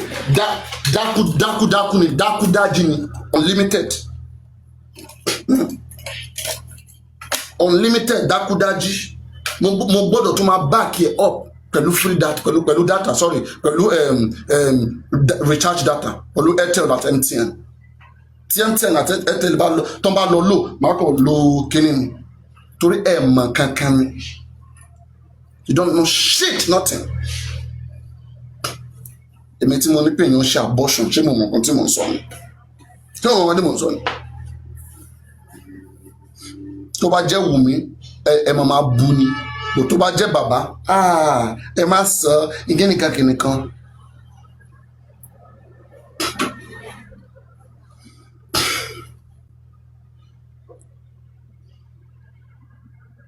ṣé ń gbọ́ mi ìgbà tó sọ yẹn wọ́n ṣáà sẹ́ndì GoFundMe yẹn sí mi but èmi ò post ẹ̀ because mo mọ̀ pé bàbá ti post account kan náà ẹ̀ jẹ́ kí n tún sọ fún mi because mo sọ pé bàbá yẹn àti ẹ̀gbọ́n bàbá olè ni wọ́n ṣé gbogbo yín rántí pé.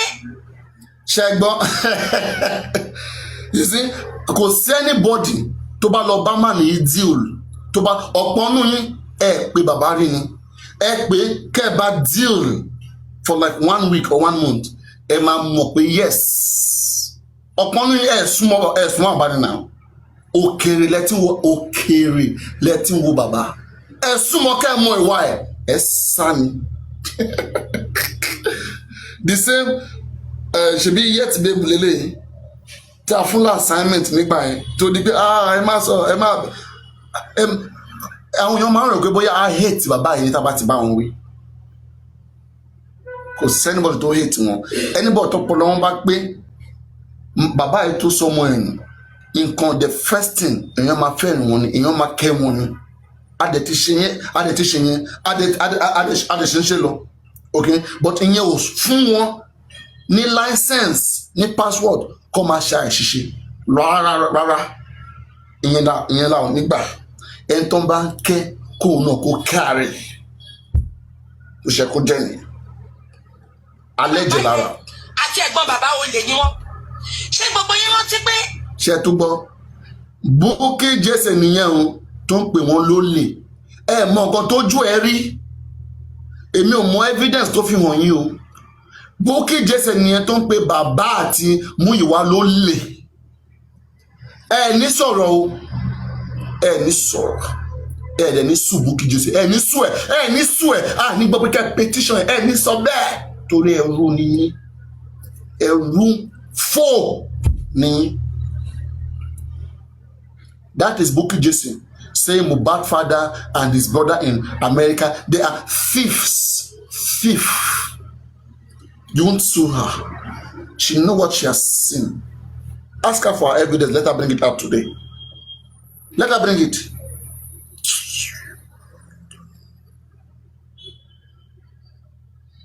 It's old video. Tó bá jẹ́ old video ṣé o tọ́ nàbí kì í ṣe o tọ́ nǹkan tó fi fíńgà òbò yín nìyẹn ẹ máa rí òótọ́ ẹ máa sọ pé ó ti pẹ́ ṣé òótọ́ máa ń pẹ́ ni ẹn tó pa ìyá ẹ lánàá, ẹn tó pa bàbá ẹ tó pa lánàá tó sun wọn jẹ, ẹni yẹn ò ṣe kàbí ẹ lọ́pọlọ lórí. Mo ti máa ń sọ pé ọpọlọ yóò ṣiṣẹ́ sẹ́ẹ̀.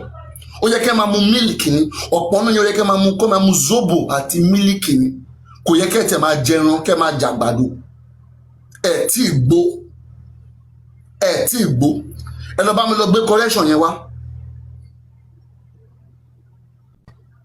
Ẹ tí ì gbó. Èèyàn sọ abantala ọ̀rọ̀ tó báyìí, ẹ wá ní pé ó ṣe correction wo ló ṣe? Correction wo ló ṣe? Àwọn olóṣì gbogbo. Pé bàbá yẹn àti ẹ̀gbọ́n bàbá oyè ni wọ́n. Ṣé gbogbo yín rántí pé access account bàbá, ṣé gbogbo yín rántí? Mo sọ pé two-way signature ni. Mo sọ pé bàbá ò lè gbowó bẹ́ẹ̀, bàbá ò ní káàdì bẹ́ẹ̀. Ṣé ń gbọ́? I will confirm that, Shandy. There is no sign. Àyìnbá gbéra wa débẹ̀. Bóyá ń bọ̀ ni ẹ má kàn mí lójú. Ṣé mo pé gbogbo yẹn bá mi confirm? Ṣé gbogbo yín rántí pé mo sọ fún yín pé two-way signature ni? Àkáǹtì yẹn ò dẹ̀ ní káàdì. Ìgbé bàbá ò lè gbowó ń bẹ̀. Ṣé ń gbọ́ mi? Ẹ̀gbọ́n bàbá náà dẹ̀ confirm fún mi pé two-way. Ṣé kí mi ò gbọ́ ẹnu bàbá náà? Ọ̀rọ̀ ẹnu ẹ̀gbọ́n bàbá lèmi máa ń gbọ́ because mo ní pé ó wà l'Amẹ́ríkà kò lè scam wa. Ìgbà tí àǹtí mi máa find out, àṣé bàbá àkáǹtì yẹn, àṣé kò tẹ̀ ṣe àkáǹtì tuntun. Àṣé àkáǹtì tí bàbá ti ní ni, àṣé àkáǹtì tí bàbá lè gbowó ń bẹ̀ ni. Ẹ̀gbọ́n ẹ̀ dẹ̀ kúrò fún mi pé two-way signatories, ìtorí ẹ̀ lọ́kàn mi ṣe balẹ̀ tí mo sọ pé kẹ́ máa sanwó síbẹ̀. Ẹ bá mi dìyẹn mú. Ẹ wá wo gbogbo owó tó ti dá fún bàbá lórí platform wọn, lórí platform àti nǹkan. Àǹtí Àdùnní ṣì kó lọ́mọ àti platform mi, mo sọ taxes o. Wọ́n ní tẹ bá ń béèrè lọ́wọ́ bàbá, bàbá sọ pé kò sówó lọ́wọ́ òun. Ẹ bá mi bi bàbá pé kí ló fi gbogbo owó yẹn kọ́kọ́ ṣe. Ṣé bàbá ń dó, ṣé wọ́n fowó? Wọ́n fowó ń dóbò, ẹ máa sọ ni. Àwọn obìnrin yẹn ti pọ̀, wọ́n fowó ń dóbò. Nǹkan tó ẹ mọ owó kí ni wọ̀nyí ẹ dẹ̀ wọn kí you see the problem tí mo ní pẹ̀lú àwọn èèyàn wa nìyẹn, ok? Ẹ máa rí pé èèyàn, ẹ máa tó pé torí pé èèyàn dàgbà, ẹnìyàn máa ṣe nǹkan tí ò da, nǹkan tó ọmọdé máa ṣe tó máa fi bá wí, àgbàlagbà á ṣe, ẹ máa ní pé kó má bá wí, ẹ fi ń bà lú jẹ́ ni náà. Tẹ bá lọ sí Russia, ẹ lọ sí America, other country kò ń ṣẹlẹ̀ bẹ́ẹ̀ náà, kò ń ṣẹlẹ̀ bẹ́ẹ̀ náà. Òfin dọ́gba fún gbogbo wa pátápátá ni. Kò sí pé bóyá àgbà bá ti bẹ̀rù láti bọ́ ọmọdé gbọ́n àgbà gbọ́n la fi dá Ifẹ̀. Kí ló wá ń ṣe yín nísìnyí? Ẹ ti fi ìwàkúwà ìwà ìbàjẹ́ ti fi bà gbogbo ilẹ̀ tán, gbogbo ìlú ó ti gbè tán, ó ti rùn gan. Kí ló dé? Èèyàn máa ń ṣe nǹkan tí ò da, ẹ máa sọ pé àgbàlagbà ni. Ṣé kọ́ máa bà gbogbo wa jẹ́ ni ká máa sọ pé àgbàlagbà ló ń bà gbogbo ẹbí rẹ̀ jẹ́? Ṣé àgbàlagbà ní license láti fi máa ṣe nǹkan tí ò da ni? Kí ló ń ṣe yín náà? Ẹ ṣe wá mùgọ̀ báyìí náà. Wọ́n ní ó máa tún pa òwe, kò ṣe ní pòwe. Oh God. Ẹ jẹ́ kí n máa sọ̀rọ̀ lọ. Ṣé ẹ gbọ́ mi? Àṣé wọ́n parọ́ fún mi ni. Kò ń ṣe two-way signatory. Àṣé bàbá ní access láti gba owó ń bẹ̀. Èmi ò mọ̀. Ẹ wo bá. Ṣé ẹ ń gbọ́ o? In fact, wọ́n ní ìgbà kan tí Lady Harris náà wá sọ kíni lórí platform wa.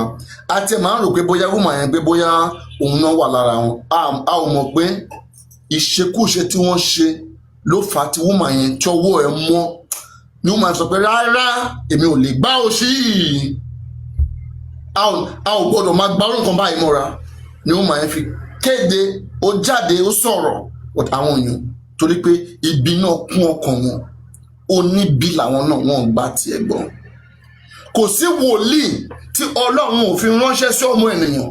Ọlọ́run rán Ádámù, Ọlọ́run rán Pétérù, Ọlọ́run rán Zedekaya, Ọlọ́run rán Bálámù, Ọlọ́run rán Jésù, Ọlọ́run rán Azaya. Wọ́n gbà tí wọ́n gbọ́.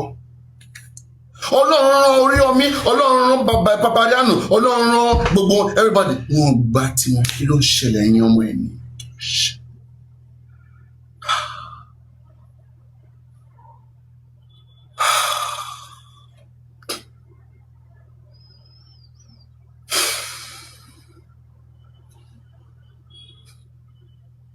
ṣé wọ́n fi wòtò dá yín ni.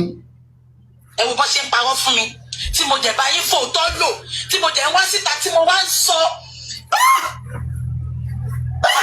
wọ́n máa fi rọ́ máa bá yín lò. Ọlọ́run máa yẹ kán fi rọ́ bá mi lò ó ní 2025 tá a fẹ́ wọ̀ yìí torí èmi ó ti ṣọ́ fún mi already. Bàbá Elédùmarè jọ o ok kọ́kọ́ san gbogbo àwọn 2025 má dé jẹ́ kẹ́nikẹ́ni fi rọ́ bá mi lò ó jọ ẹ̀bẹ̀ ni mo bẹ̀ o. Bàbá àti Múyìwá wọ́n fi irọ́ ń bá Bukky Jesse lò. Bukky Jesse ṣé òótọ́ ni wọ́n fi irọ́ bá ẹ lò àbí wọn ò ṣe bẹ́ẹ̀ àbí o parọ́ mọ́ wọn kí ló fà tó fi parọ́ mọ́ wọn ṣé ara ló ta ẹ́ ni were you pained were you bínú ṣé o bínú ni. A gbọ́dọ̀ analyse gbogbo ẹ̀ ká mọ ibi tí gbogbo ẹ̀ tó ti ń bọ̀. I want to make sure we have to get behind this. Ẹ̀yàn drink your coffee enjoy your popcorn. A ò tí lọ àṣìwá ẹ̀ báyìí pẹ̀lú yìí 19.5 FM. Ipe ẹ̀yẹ má wọrí o owó yẹn wà safe ṣe wípé integrity tèmi ló fẹ́ bàjẹ́ ẹ bá mi tún dẹ̀yẹn mọ́lẹ̀. Ṣé gbogbo yín rántí pé mo sọ fún yín pé mo ti lẹ́yìn tó fẹ́ gba SAN fún bàbá Senior Advocate of Nigeria ṣé wọ́n ti pé mo ní ẹ tó fẹ́ gbà fún bàbá ṣé gbogbo yín rántí tí mo sọ pé ìgbà tí máa fi pé ẹ̀gbọ́n bàbá. Bàbá ò fẹ́ lọ́ọ̀yà yín owó náà ń wá owó tó máa fi dó òbò ni wọ́n ń wá. Justice ń wù yín òbò ń bàbá ṣé ó dọ́gba ni. But wá èmi ò understand o ẹ wo òbò ẹ wo justice ṣé nǹkan kan náà ni. Is it the same? Is òbò justice? Ẹ̀gbọ́n bàbá sọ pé àwọn ò ní di SAN nípa wọn ti gba SAN lọ pé lọ́ọ̀yà yẹn fún un. Lọ́ọ̀yà tí bàbá ṣẹ̀ṣẹ̀ gbà ni o mo ò sọ èyí tó ń bá wọn ṣiṣẹ́ tí ò gbowó lọ́ọ̀yà tí bàbá ṣẹ̀ṣẹ̀ gbà ṣé mo sọ fún yín ẹ bá mi kọ́mẹ̀ntì tẹ́ bá rántí pé mo sọ ipe mo lẹ́yìn tó fẹ́ gba Senior Advocate of Nigeria fún wọn as a matter of. Senior advocate kò junior advocate ni gbogbo senior àti junior ẹ fẹ́ fi súnmọ́ bàbá ni. Ìsí nǹkan tí mo wò ní pé àwọn léde inú wọn ti bára wọn jẹ́ ọlọ́dún bá wọn bá mi. Ok bàbá tó ń disrespect wọn tó ń dún wọn tí bàbá gbọ́n bá tó wá dún wọn wọn á tún máa padà di ọ̀tá mà nìyẹn ni. Gbogbo ilé tí Tọ́lání gan sá fún mà nílẹ̀ nìyẹn ta ló mọ̀ bóyá Tọ́lání fúnra rẹ̀ ó fẹ́ dán bàbá wò ó fẹ́ jẹṣẹ́ yẹn ta ló mọ̀ tó gbogbo ilé tí Kàrímọ́ ṣe lé nìyí ẹ má underestimate ẹ o I swear to my I swear Tọ́lání I swear máa bọ̀ lókè Tọ́lání máa bọ̀ ọ̀rọ̀ tí kò ẹ máa bọ̀ Tọ́lání fi irun òbò ẹ búra tí ò bá wọlé sí mà ní lára rí tí ò bá tó bá gbé súnmọ́ rí fi irun òbò ẹ búra gẹ́gẹ́ bí Kàrímọ́ ṣe tìka bọ òbò tó ṣe fi kan ẹnu bí Kàrímọ́ ṣe tìka bọ òbò ok ìwọ fi ìka kan irun òbò ẹ kó dẹ̀ fi hàn ọ̀run fi kan ẹnu ẹ kó fi hàn ọ̀run kó dẹ̀ fi sọ̀rọ̀ kó fi ṣe gbólóhùn ọ̀rọ̀ yẹn pé àdàbí tó bá gbé òbò ẹ súnmọ́ bàbá. So àwọn ló ń ba mánìí jẹ́ ok mánìí ń feel pé ok o tí òun ò bá tún yẹ òbò wọn wò wọ́n máa bínú dáadáa tí mánìí ò fi ní choice wọ́n ti òbò ni wọ́n fi mú mánìí ló fi mú mọ́lẹ̀.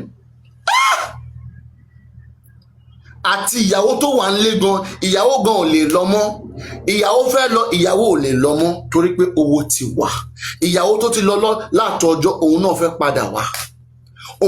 padà wá owó ti pọ̀ owó tí Mohbad fi ra mọ́tò wọ́n ti gbà wọ́n ti pín wọ́n mọ̀ pé if you guys come to fight for justice ẹ máa fẹ́ lọ gba owó yẹn ẹ máa fẹ́ fi jà fún Mohbad but àwọn fẹ́ ná owó yẹn ni wọ́n mọ̀ kí Mohbad ò lè ní justice ẹ̀yin lẹ́ ń ná owó yín tí ẹ fi ń jà fún Mohbad owó Mohbad wà tó rẹpẹtẹ síbì kan wọ́n ń pín wọ́n ná jẹ wọ́n fi ń dóbò kiri ni ṣọ̀rọ̀ mi yé yín mọ̀ ní kò lè understand because ẹ lè understand and these people are worst gbogbo owó tá a ti ń ná ọwọ́ public ló ti ń jáde. Àwọn owó tó ń ṣe owó Mohbad nǹkan níbo ni wọ́n kó sí?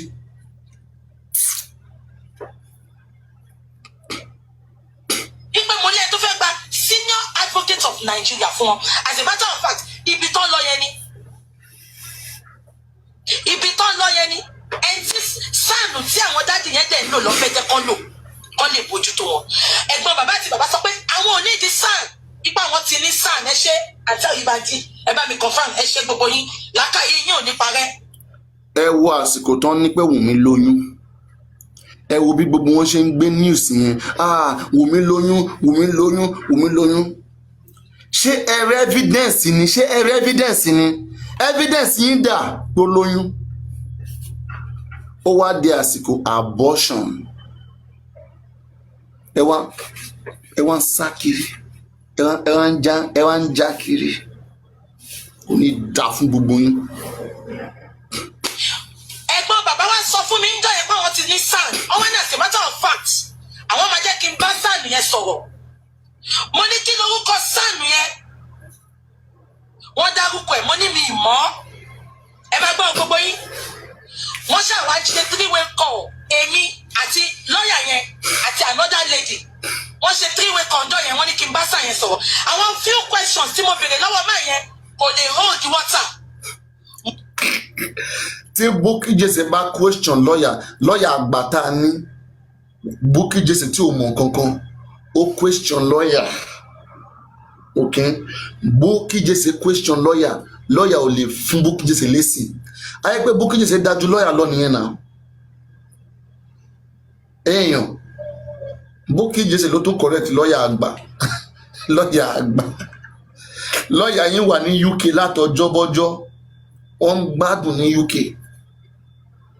Wọ́n wá fi kéèsì, wọ́n wá fi lé ọmọ ọwọ́ wọ́n wá fi lé lọ́wọ́ pé lọ́mọ báwọn ṣe ranù tán ṣe ní jàre.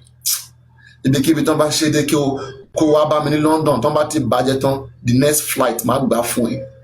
Kó wá enjoy ilé. Everybody kan gbalé lọ ni wọ́n ní bàbá ti ní up to 3 house. Ilé mẹ́ta ṣàṣà. Ilé kan ìyàwó ilé wa ń bẹ méjì àwọn tiktokers àwọn ológbò fífẹ́ ibi tí wọ́n ti lọ ń gbádùn ní àbájọ tí wọ́n fẹ́ kú sí ìdí ọ̀rọ̀ máa nìyẹn. Àwọn náà fẹ́ jẹ nínú owó máa nìyẹn.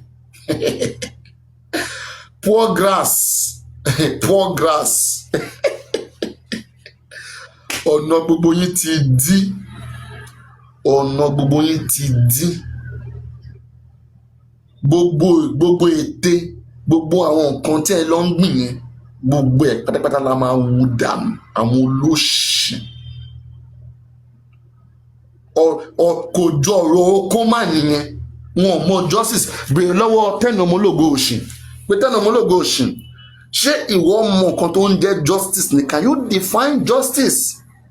What is even justice in Yorùbá? Kí ló ń jẹ́ justice? Kò mọ̀.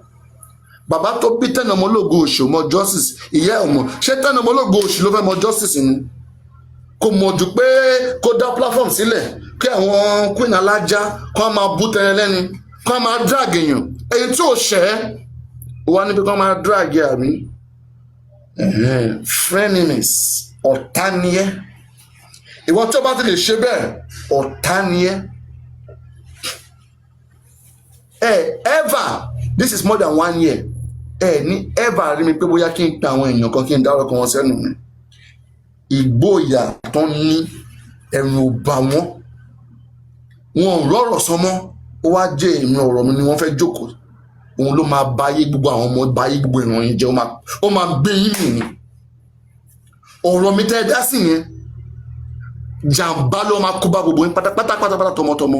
Ẹ ti ṣe àwọn wèrè olóṣì dànù. Àwọn ọmọ alábẹ́ bridge.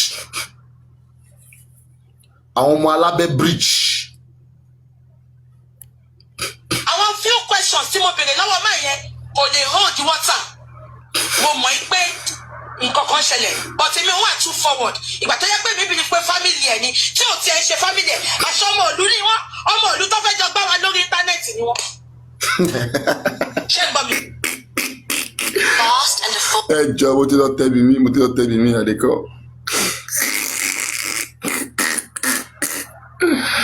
Ọmọ ìlú tó fẹ́ jọ gbá a lórí íńtánẹ́ẹ̀tì ni ọmọ ìlú yẹn náà wọ́n sì ń gbá wa lọ torí gbogbo ẹ fẹ́ lọ́pọlọ ẹ fẹ́ lọ́gbọ́n ẹ̀yin lẹ́yìn jẹ́ kó máa gbá wa lọ mo ń bọ̀ náà mo ti lọ fà á sẹ́yìn.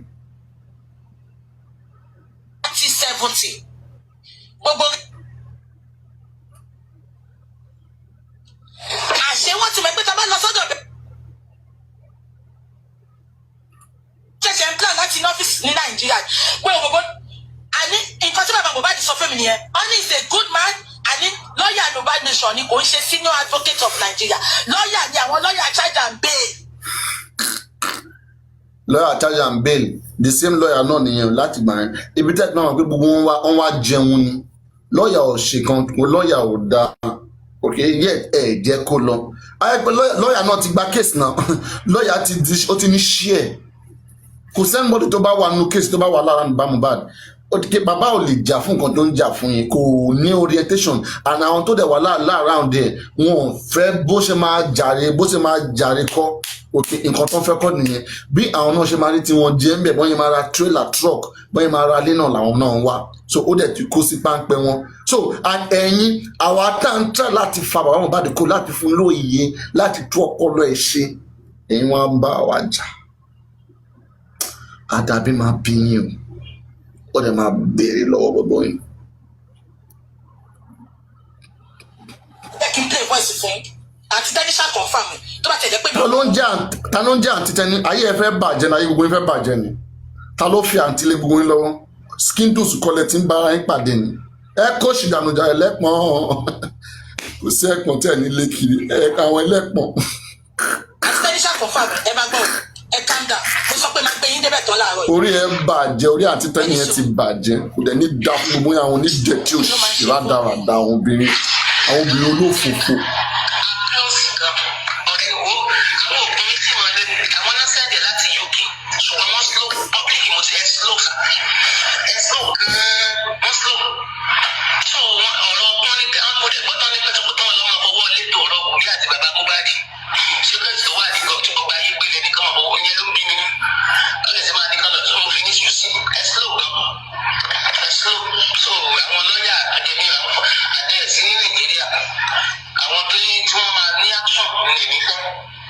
Mama Sita ẹ máa post video tí mo ṣe yìí o Mama Sita torí mo ti rí pé ẹ record ẹ máa post video tí mo ṣe ẹ máa post ẹ tẹ bá post ẹ máa jà o tẹ bá post ẹ máa rí jà mí o ẹ máa post video tí mo ṣe Mama Sita àbí official ẹ máa post ẹ ok ẹnikẹ́ni tó bá gé video tó bá post ẹ like pé mo ní go ahead máa wá fún ẹ o ok Mama Sita máa post video tí mo ṣe yìí o èmi ti sọ tèmi o mo máa ń ṣe ìkìlọ̀ kí n tó wá fún anybody nínú yín o mo ti ṣe ìkìlọ̀ ní Mama Sita máa súnmọ́ fídíò máa gé máa kọ́ tẹ̀ máa súnmọ́ sílẹ̀ bẹ́ẹ̀ yẹn ṣáà gbọ́ kó gbádùn kó jẹ popcorn ní kó fún kò ní síwájú o ok.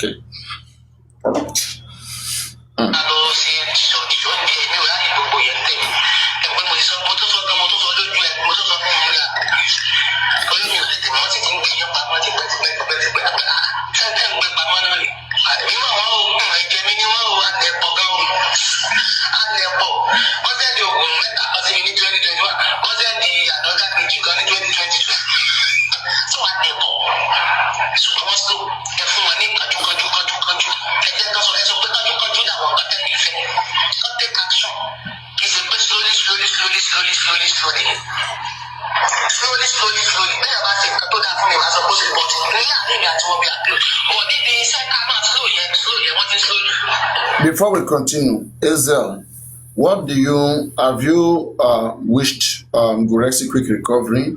Have you heard about his accident? How fatal it was? Can you hear me? I hear you. Just leaving the gym. You see, I just heard about. You are just leaving the gym.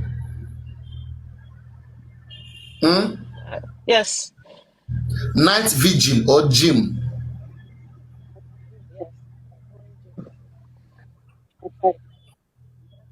Yeah. Anyway, so let me continue. What are you trying? Are you? Do you want to hear what I have to say? When I was in Europe, you didn't call me again now. I'm Your not in network is Europe breaking. anymore. Your network is Okay, breaking. no, What's going on? it's because I'm using earpiece. Let me take off my All right. AirPods. So I Let me said, take were off you the on a night AirPods. vigil? You were night vigil, or you were on the gym? Which one? Anyway, that's personal. I wanted to talk about What do you what mean you it's have been personal? doing. Am I not personal? Am I not personal? Oh no. You've When started. you wanted to be personal, there was a time I was crisscrossing in Europe. I had a few events, from Malta to Paris, to Spain and back to the UK. I told you to come see me then. You didn't come. Why? You didn't tell me your location. I told you my own location, so no problem. Let's leave that, stand, Go because on next my time. life is Yeah. different for many people on this platform. No But you problem. see, Paparano, what I've discovered and what I've learned in the last few months of being in Justice for Mohbad effectively and actively is that different people want different things in Justice for Mohbad, ranging from the family to the host to the legal team, and everybody has an agenda. And the whole thing is just filled with intrigues all over the place, all sorts of things, Complexity. complexities here and there. And sometimes when you even mean well, they make you question your own sanity sometimes, because you start to wonder, are we really human beings, or how did we lose our humanity like this? You understand? There are things that people do on this Justice for Mohbad that will make you wonder that these are the real people that need help. They need a Nigeria that works so that they can have a life. But what they really pursue is a Nigeria that will never work. If they think that you want things to work, they start fighting you. They start attacking you. I don't know the kind of people that we have. Values have totally eroded in our country. And it's very, very disheartening. Honestly, it's very painful for people like me. Because I can tell you, I enjoyed Nigeria. I lived in Nigeria as a child, as a grown-up, as a married woman, as a family woman. You understand? I brought up my children before, everybody decided to, take other, options. But you see, it's so sad. And you see young people, I see Nigeria as a country that the oppressed are used to oppress the oppressed. Let me And it's give you unfair. Inshallah, they won't fool me. Honestly. All these people that carry on as if they want this, they want that they are equally oppressed. And they think that they're on top of everything. I mean, how come some people feel so entitled about this Justice for Mohbad that they think that they have the right over everybody else, and everybody else's opinion does not count? And you see all sorts of people all over the place. So everybody is an eye opener for me, because I've never had to really roll with certain kind of people directly like I've done. But I've seen a whole lot. Even sometimes people that you think just see their treatment to Jokem, how they started. See how everything that woman has done. You see how they switch back on her, right? People are not even limiting it to Jokem. Do you understand? I myself, I think I haven't been treated well. Okay, look at, I came to Were you dragged too? I've been dragged. I've been called a thief. I collected money from Ada Universe just because I was trying to explain the financials. Yes. I was trying to, you see, they posted the financials. They said, Ada has made £632,000. This and that. I went to the platform. I went to the account. I went to go and study the financials that Ada Universe posted. I understood it. I jumped on the platform where I think that they were being misled. I tried to explain things to them that, look, I am not a supporter of Ada Universe. But from what I'm seeing, this is how it is. They started attacking me. They called me all sorts of names. This is one of the people that I paid. Recently, God's protection has been going around calling people's names. This person collected money, that person collected money. And I know that in one particular instance, I am very convinced that she lied.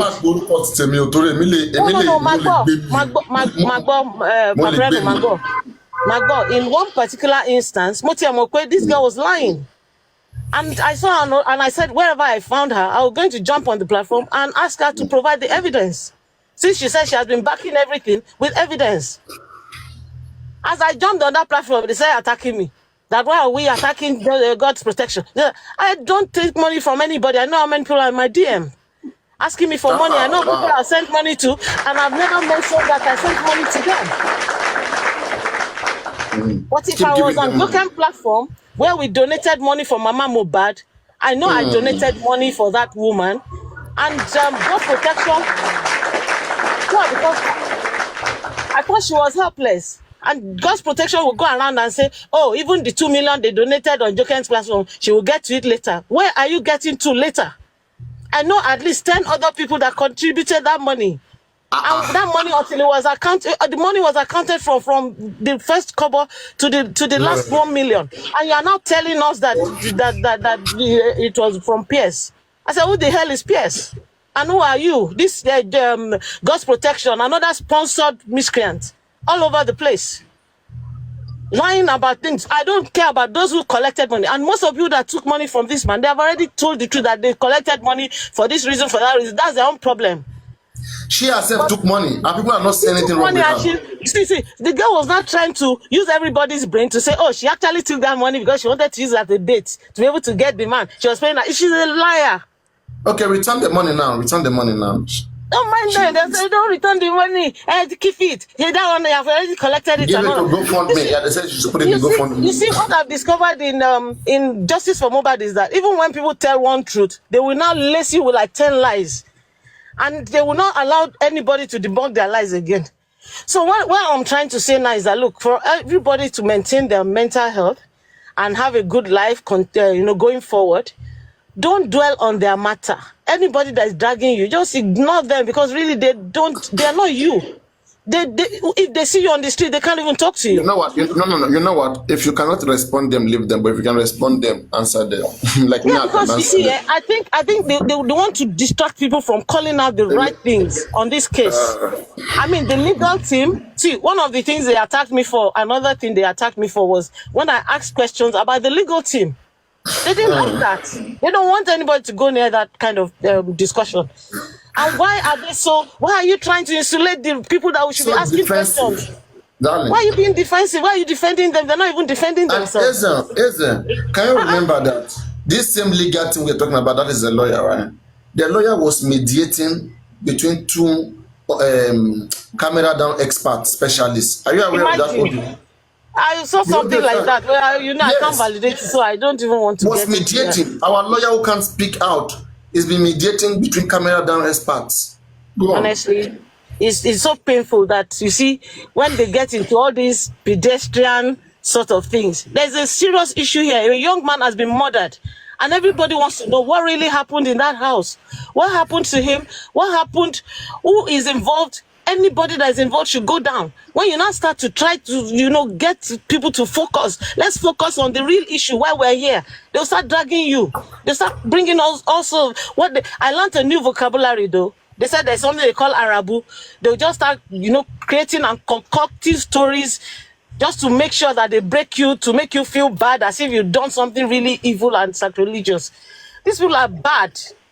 On all sides, whether you are for justice or you are against justice, everybody, there are too many people that have been planted in all teams, just there to scatter everything. I've seen a lot of people that, that really mean well for this justice for Mohbad. I've listened to them. I've seen that they have maintained their position all through. But all these guys that behave like the English weather, now they're cold, now they're warm, now they're windy, now they're dry. It's annoying. It's annoying, honestly. So I don't even know. As a matter of fact, right? You can never learn anything from them. You can never learn anything productive about life. The moment you start discussing the serious issues, they will jump in and start insulting. They'll distract you. They won't even allow you to focus on the real issues anymore. I don't know where these people are from. Honestly, Nigeria is in a big mess. So if the kind of people we see on this app are the people that make the future, yesterday, I remember, the future. I was somewhere in Onyibo market, and this young guy just came around like, begging me money, whatever. When I look, I think about these people in Justice for Mohbad. I say, no, Lord Shishe. Go on, able-bodied man, oh. There's They nothing beg wrong me with for it. Like 500, nothing. 500. Young guy will be about 16, 17 Iṣẹ́ years. wọn Lọ nìyẹn. ṣe lọ fún abọ́ lọ wá nǹkan lóko lọ ṣe. Tí n bá bá ìdí iṣẹ́ máa fún ẹ ní tip. Kò tó Máa jù fún yẹn ẹ ní lọ. tip. You see, Yes. I try to maintain some kind of profile on this app because you see, if you go out all the way out, to seem as if you're trying to show off or you're trying to talk down at people or you're trying to make yourself feel so important. But you see, you don't have to have money. Education Alright. goes a long way. Knowledge is That's power. correct. And That's from correct. Paparano, the reason why I roll with you sometimes that I come to your platform is not because of everything you say. Some of the things you say, I don't like them, but I know that it's because you are angry sometimes. Things But about I what know you don't the like. real. I think I have an idea about the real you. Obo stuff? You mean double stuff? No, I don't want to discuss all that. I don't want to. I'll Like send what stuff in particular you don't like? Like, I mean, No. Sometimes when you are really angry and you're calling out everybody, you understand your choice of words and everything can be hard. I want you to get something, okay? Yeah. No matter how angry I am, okay, those things that you hear me saying, those things happen for real. It's not a joke.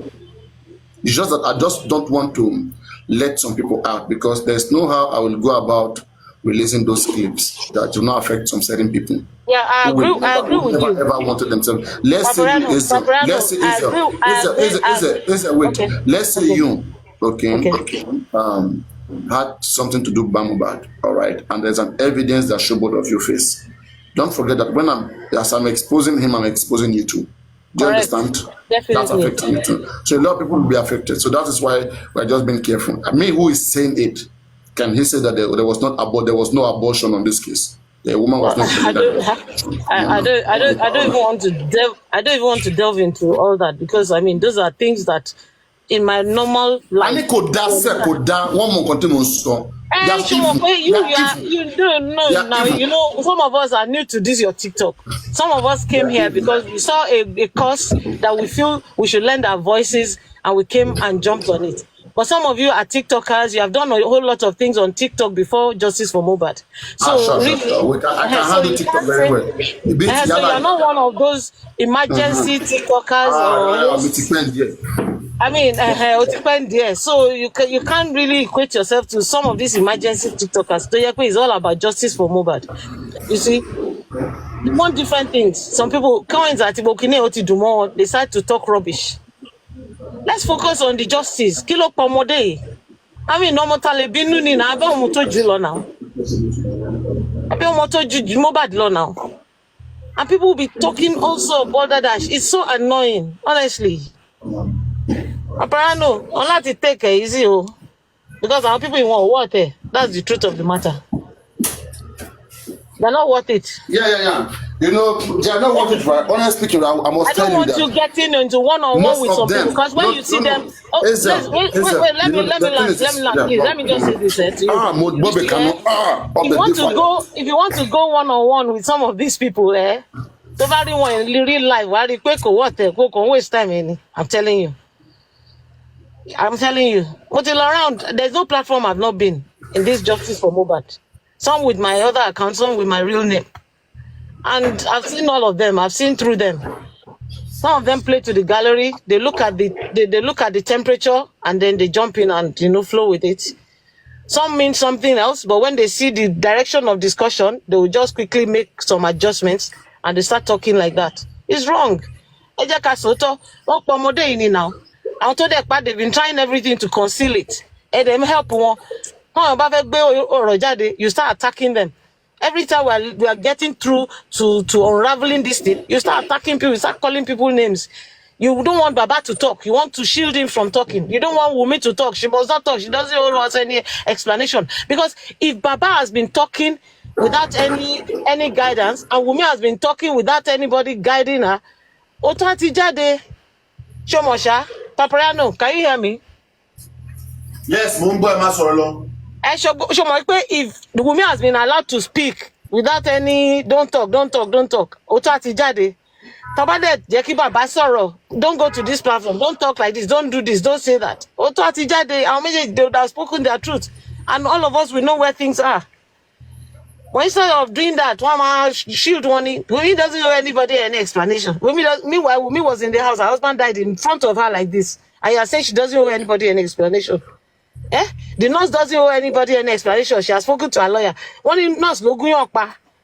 Esokwe ko owe anybody any explanation. Is a lawyer that will speak for her. Baba doesn't owe anybody any explanation. Oh no, Baba will talk, but Baba will only say some things. There are some areas Baba will not talk about. Then some people will jump in and be the spokesperson for Baba without any appointment. So they'll just be speaking for Baba. On that one that you said, Baba this, Baba that. And they don't live in the same house with Baba. They haven't even spoken with Baba in months. But they'll come out and be telling people that I'm telling you authoritatively, Baba, Baba, Baba. What is all this?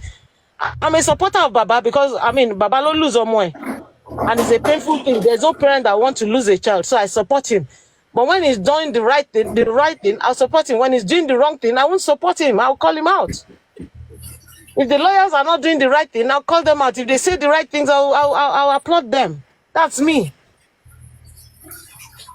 So, she doesn't need to talk to me. She should come out. It is justice for Mohbad. Right? Baba Mohbad has granted interviews to TV station, to TikTokers, to everything. Why hasn't Wunmi granted any interview to any radio, any newspaper? Mama Mohbad has granted Punch, TVC, everything. Where is Wunmi in all this? Everybody that has lost their husband or lost their wife before, in this kind of circumstance, the spouses have spoken to the press directly. Why can't Wunmi speak to the press? Why can't she answer questions? She should go to the TV. Even the TVC that was dragging Baba that day, she should go there and go and answer the questions of those ladies. Exactly. They are protecting them. They see that is what everybody. Don't say this. Don't say that. Don't say this. Don't say that. Exactly. And they are speaking for her because they know that if she speaks, right, we'll find out the truth and the public will call the government to arrest her, right? So they are not letting her speak and keeping her quiet, silent, saying that she has Mirinda law, she has a law, she has the right to remain silent. and they're all speaking for her. And also, I just want people to know something, right? That we should make people understand something, that we stand with truth. Honestly. If Baba doesn't want his right, we stand with him. It is because of truth, that's why we get close to him. The moment we don't see truth anymore, it's not even, see, let me tell you something. In the first place, the man had made peace with his mind and his God. He said, Ọlọ́run ló fún mi, Ọlọ́run ti gbà. But tí bàbá yẹn dé bẹ̀rẹ̀ sí ń gbọ́ pé, what I pé nǹkan ṣẹlẹ̀, what I pé there is some foul play somewhere. He decided to support the general public that come out be pé èmi ni mo fẹ́ mọ́ mi, mo fi yan Nigerians jẹ. You understand what I'm saying? Like, I used my child to choose Nigerians because the man could have insisted that, look, I don't want justice. My son is buried and buried. Let him go. But he said, okay, let's fight this cause together. If it's going to help the future of the average Nigerian that doesn't have a voice, let's go. But as soon as the man jumped in, sharks and all these idiots, they jumped in and they started manipulating things, and then everybody took sides. Who is a widow? You were talking about a widow indeed. The Bible talks about who is a widow. That we should honor widows who are widows indeed. When a widow is widow indeed, she depends on God. She doesn't assemble a group of women, miscreants, to be attacking people all over platforms, jumping on people's platforms. When you are talking, they'll be attacking you from the comment section. They'll be attacking and cursing people. That's not a real widow. A real widow depends on God to fight her battle. If Wunmi had been quiet and everybody had been attacking her, she would have had more supporters in Nigeria than what she has now. Everybody calling her out. It's because of the people, the attack dogs that she assembled, that spoiled her case. Nothing is going to happen to Goretti. He will come out. But Goretti has not been truthful. He hasn't been up for, 100%. He's been around Baba as if they used him to police the Baba. You understand? It's annoying. Let this man speak. Free him. He's a man. When his son did not die, did he have Goretti next to him? Why wasn't Goretti following Baba Mohbad around when his son was alive? Leave the man alone. Let him be his own man. Let him face his life. Nothing will happen to me. You that you are Bisalami, nothing is going to happen to me. I will speak my truth. I'm not attacking anybody. See Goretti what? Who are you? It's you that you accident. It's not going to happen to me. Nobody. Don't come and start calling people out. And you tell me, anything here, come on, around all the platforms, attacking people. We're asking for what happened to a young man that was killed in his own home in Lekki. Now we're hearing that there are no cameras. There are no. The estate that I live in Nigeria, every street is policed has cameras. Almost every home has their own cameras. Even if you drive rough on the estate, the cameras will catch you, will pick you because we have speed limits on our estate. Recently, we're celebrating 30 years of my estate. So I can tell you why I live in Nigeria. If it bothers you so much. And I've lived there for 25 years. 25 years ago. But I move and you're there. And now justice. We're looking for justice for somebody. You want to be comparing yourselves with people? Is that why we're here? Is it because I want you to tell me where you live in Nigeria, or where I live in Banana Island, or where I live in VGC, or where I live in Pine Estate? What's all this nonsense? That's out of it. They'll keep attacking people. Kí wo mi jáde kó wá sọ̀rọ̀. Ọkọ ẹ̀ ló kú.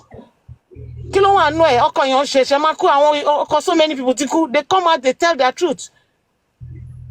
If you are sure of what you said in court, that is the whole truth, and say it to anybody that comes to you. You don't need to be afraid to face any camera to say the same thing. If you are truly sure of what you are saying, that's what we're saying here. Also now. But they're saying àwọn kan embarrass mama gbó káàkiri gbogbo platform mama attack wọn mama ṣépè for everybody. Tó bá ti sọ pé let Wunmi come and talk. Let Wunmi come and talk yẹn ó ti dáràn nìyẹn. Ẹ mama ṣépè fún yàn for that. Where is the cost in that? Let Wunmi come and speak. Is that a problem? If she has nothing to hide, if she doesn't have anything to hide, why are you angry at everybody that tells her to come and speak? Why are you angry? What's wrong with speaking? For God's sake, you guys, you just get real. And you are destroying your own future and the future of your children because, you see, Mokota and Shenisin, Buikanisin. Everybody lo ma jembe moshe buruku te se ebi te se tó bá dojo wájú. When you start to see the reward of what you are doing now, many of you will not, unfortunately, will not be able to trace it back to the evil that you are doing today. It's evil. Everybody, we the public, were supposed to be transparent and dispassionate. Kò yẹ ká take sides. Ó yẹ ká máa wá òótọ́ nínú ọ̀rọ̀ ẹni. Kò yẹ ká máa try láti gbé anybody pamọ́. Got to anybody to buy Jimolori, Koyimolori. Worry now. We're not relations. We just want the truth. We're not relatives of Baba Mohbad. We're not relatives of Wunmi. Why are we fighting with everything we have in our lives to defend people we don't know? Share Logmori ni. I do everything. Tennis in ring. Glad to Mama Jaffe on Temori. Terry. I shake with on Temori. One shake on Tomori. One shake with you for no reason. Why are you doing that?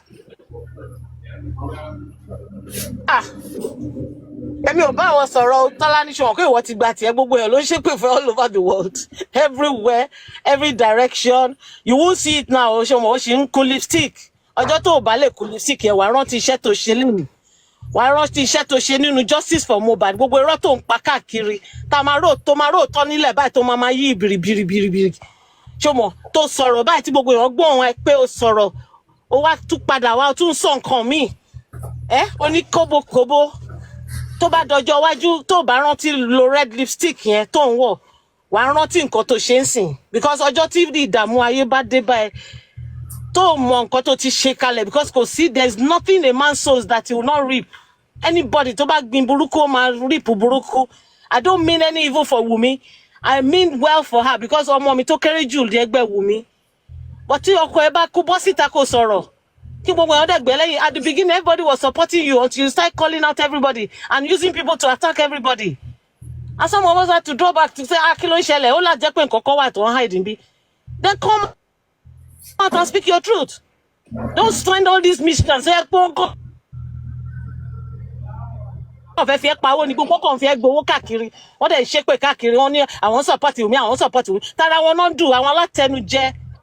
that after their pockets. Not doing anything.